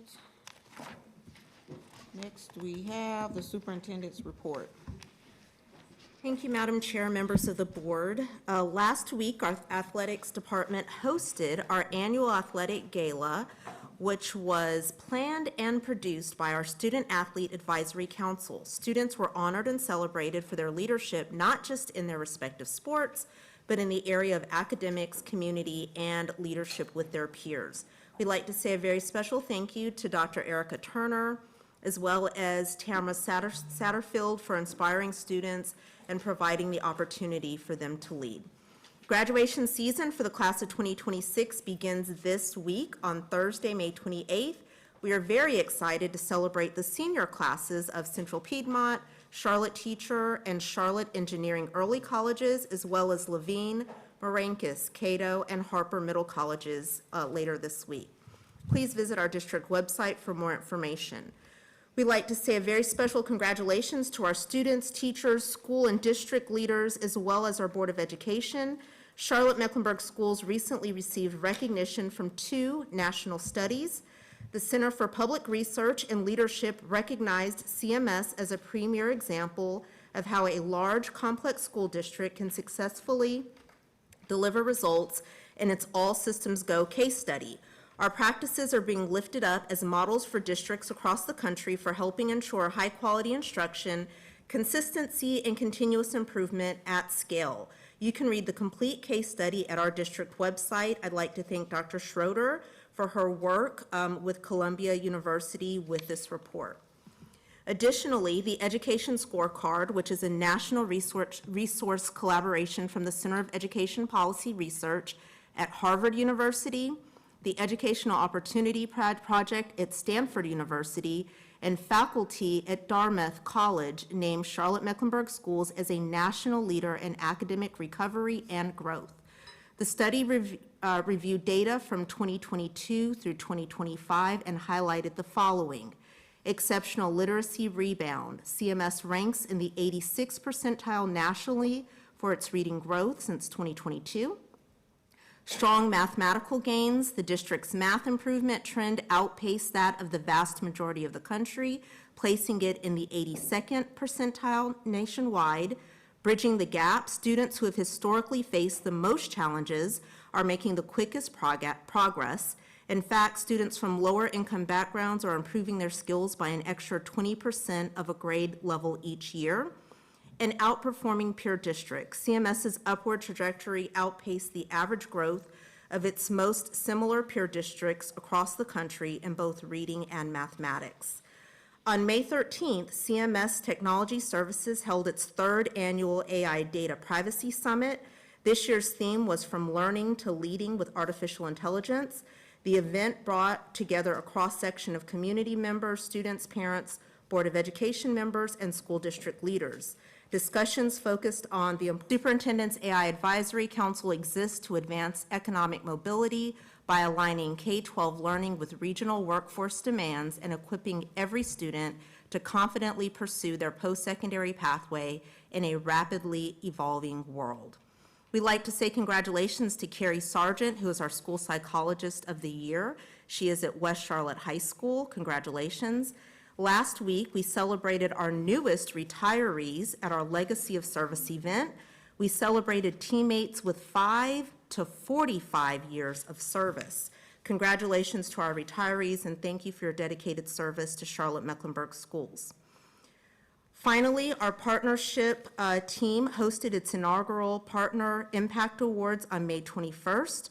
The awards recognize and celebrate how effective collaboration allows Charlotte-Mecklenburg schools and its partners to engage, empower, and elevate our students, families, and the Charlotte community. Thank you to our partners for their continued support of Charlotte-Mecklenburg schools, and congratulations to the following winners. The Community Catalyst Award from Desperata, I know I said that wrong, excuse me. Pathways to Promise Award for the UNC Charlotte-Mebane Early Literacy Center. Faith in Action Award, Myers Park Presbyterian Church. Partners with the Purpose Award, Novant Health Bridges to Health Care Internship Program. Heart of Science Award from Fertitia Robinson. Rising Impact Award for Open Studio Club at West Charlotte High School. Power and Partnership Award, Bank of America and Atrium Health Foundation for our Meaningful Medicine project, and Engagement Excellence Award, West Charlotte High School. Congratulations to all of our winners and your continued partnership with Charlotte-Mecklenburg schools. Madam Chair, this concludes my report. Thank you, Dr. Hill. The final thing we have on our item on our agenda is an action item. Before I entertain a motion regarding that item, I want to call on Katie Cornetto, who's going to introduce it.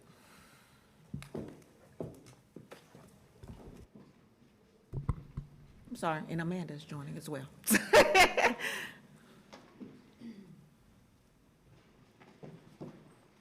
Good evening, board members, Madam Superintendent, and the audience. I'm Katie Cornetto with Pointer Spruill Law Firm. We have offices here in Charlotte as well as in Raleigh and Rocky Mount and Southern Pines. I, in a former life, was the general counsel to the State Board of Education, and in that role, I got to see a lot of really neat things that people were able to do across our state. One of those things that's near and dear to my heart is the educator community, place for teachers and CMS employees to be able to live and be close to work and feel lifted up by this board and this district. So without further ado, my colleague Amanda Kahn is going to give you an overview, and then I'll talk about the specific action item and be glad to answer any questions you have.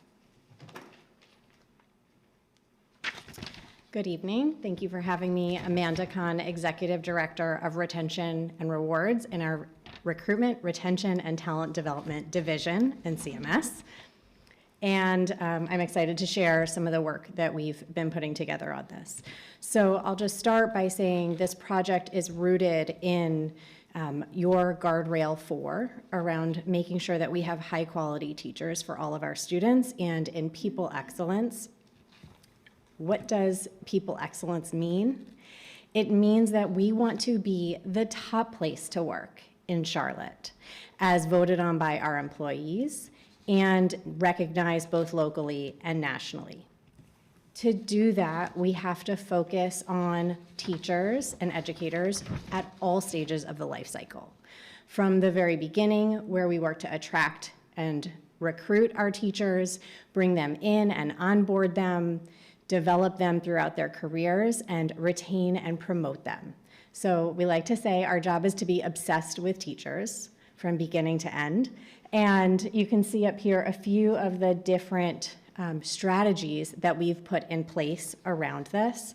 We've worked really hard as a division to align all of our resources and people and strategies to what you see up here around the teacher life cycle. We're starting to see results from that. We heard over 99% fill rate of our educators, of our teachers. Our attrition is down from 18 to 14.9%. It's not also just about numbers, but about who. The teachers who stay in CMS achieve on average a year or more of growth with our students. That's incredible. And we need to do everything we can to support them. So we've made some innovations to get here. There are a couple, like I said, on the screen. What we're focusing on tonight is at home in CMS, and specifically the educator community concept, a plan to create below market rate rentals for teachers and educators more broadly. So I'll share a little bit about that proposed project. It's designed to be at least 100 units. And it would have a community feel created by a mix along a couple of different variables. So we'd have different types of buildings, multifamily buildings, quad buildings, and even some townhomes, some that have their own garage in them. We'd have a mix of the actual unit size from studio to 3-bedroom, and a mix of rent ranges based on Charlotte's area median income, or AMI. And the project would include purpose-built amenities and open spaces. We had a number of engagement meetings with educators back in December, and here are some of the sort of inspiration images we showed to get feedback. These are two of the preferred building styles and the outdoor spaces that we heard more favorable responses on. And we're working, the reason it's a diverse set of rental opportunities is because we're working to create a community feel and ensure that this first project is attractive to educators wherever they are, whether they're single, whether they're living with a roommate, whether they have a family. This is a place for all of them to find a home. And so I will just share, actually, Katie will share a little bit more. Thank you. So the action item for tonight is an option to lease, and what we're asking is for the CMS Board of Education to approve the option to lease with the Innovative Housing Solutions Foundation. And to put tonight's action in full perspective, there are several school districts across North Carolina who have set aside Board of Education surplus land to provide affordable housing for its employees, including Dare County, Buncombe County, Brunswick County, Bertie, Asheville City, Hoke, and then Duke Teach House is in Durham County. CMS will provide the land located on Garinger High School property, and IHSF will have access to the land to survey and develop and conduct pre-construction services. As you see on the screen here, no money will come from the CMS budget, and CMS also has the benefit of $1 million from the city funds for pre-construction activities on the property. And by way of reference and in compliance with state law, CMS declared that the land at Garinger High School is surplus, not needed for building schools, and therefore during the April Board of County Commissioners meeting, the county exercised its right of first refusal to the land and declined any interest in the property, freeing it up for CMS Board of Education to take this action. And I note that in the process, CMS Board of Education asked for requests for information from various entities who do this type of housing, and they selected IHSF as the best partner for the job. And then we'll go to the next. So pending your action tonight, what would happen next? The nonprofit Innovative Housing Solutions Foundation, or IHSF, would engage with architects and engineers to create drawings and plans. They, in partnership with us, would raise funding. We'd work together to raise equity funding. They would work to raise the debt. They would also engage in permitting processes with the city and the county. And if all of that goes smoothly, we would get to a closing, much like a home closing, but a little more complicated. And that would allow us to get to a groundbreaking where shovels would finally go in the ground. And so that's what we have in front of us. And Chair Sneed, that concludes our presentation. We're ready for questions. All right. Board members, do you have any questions?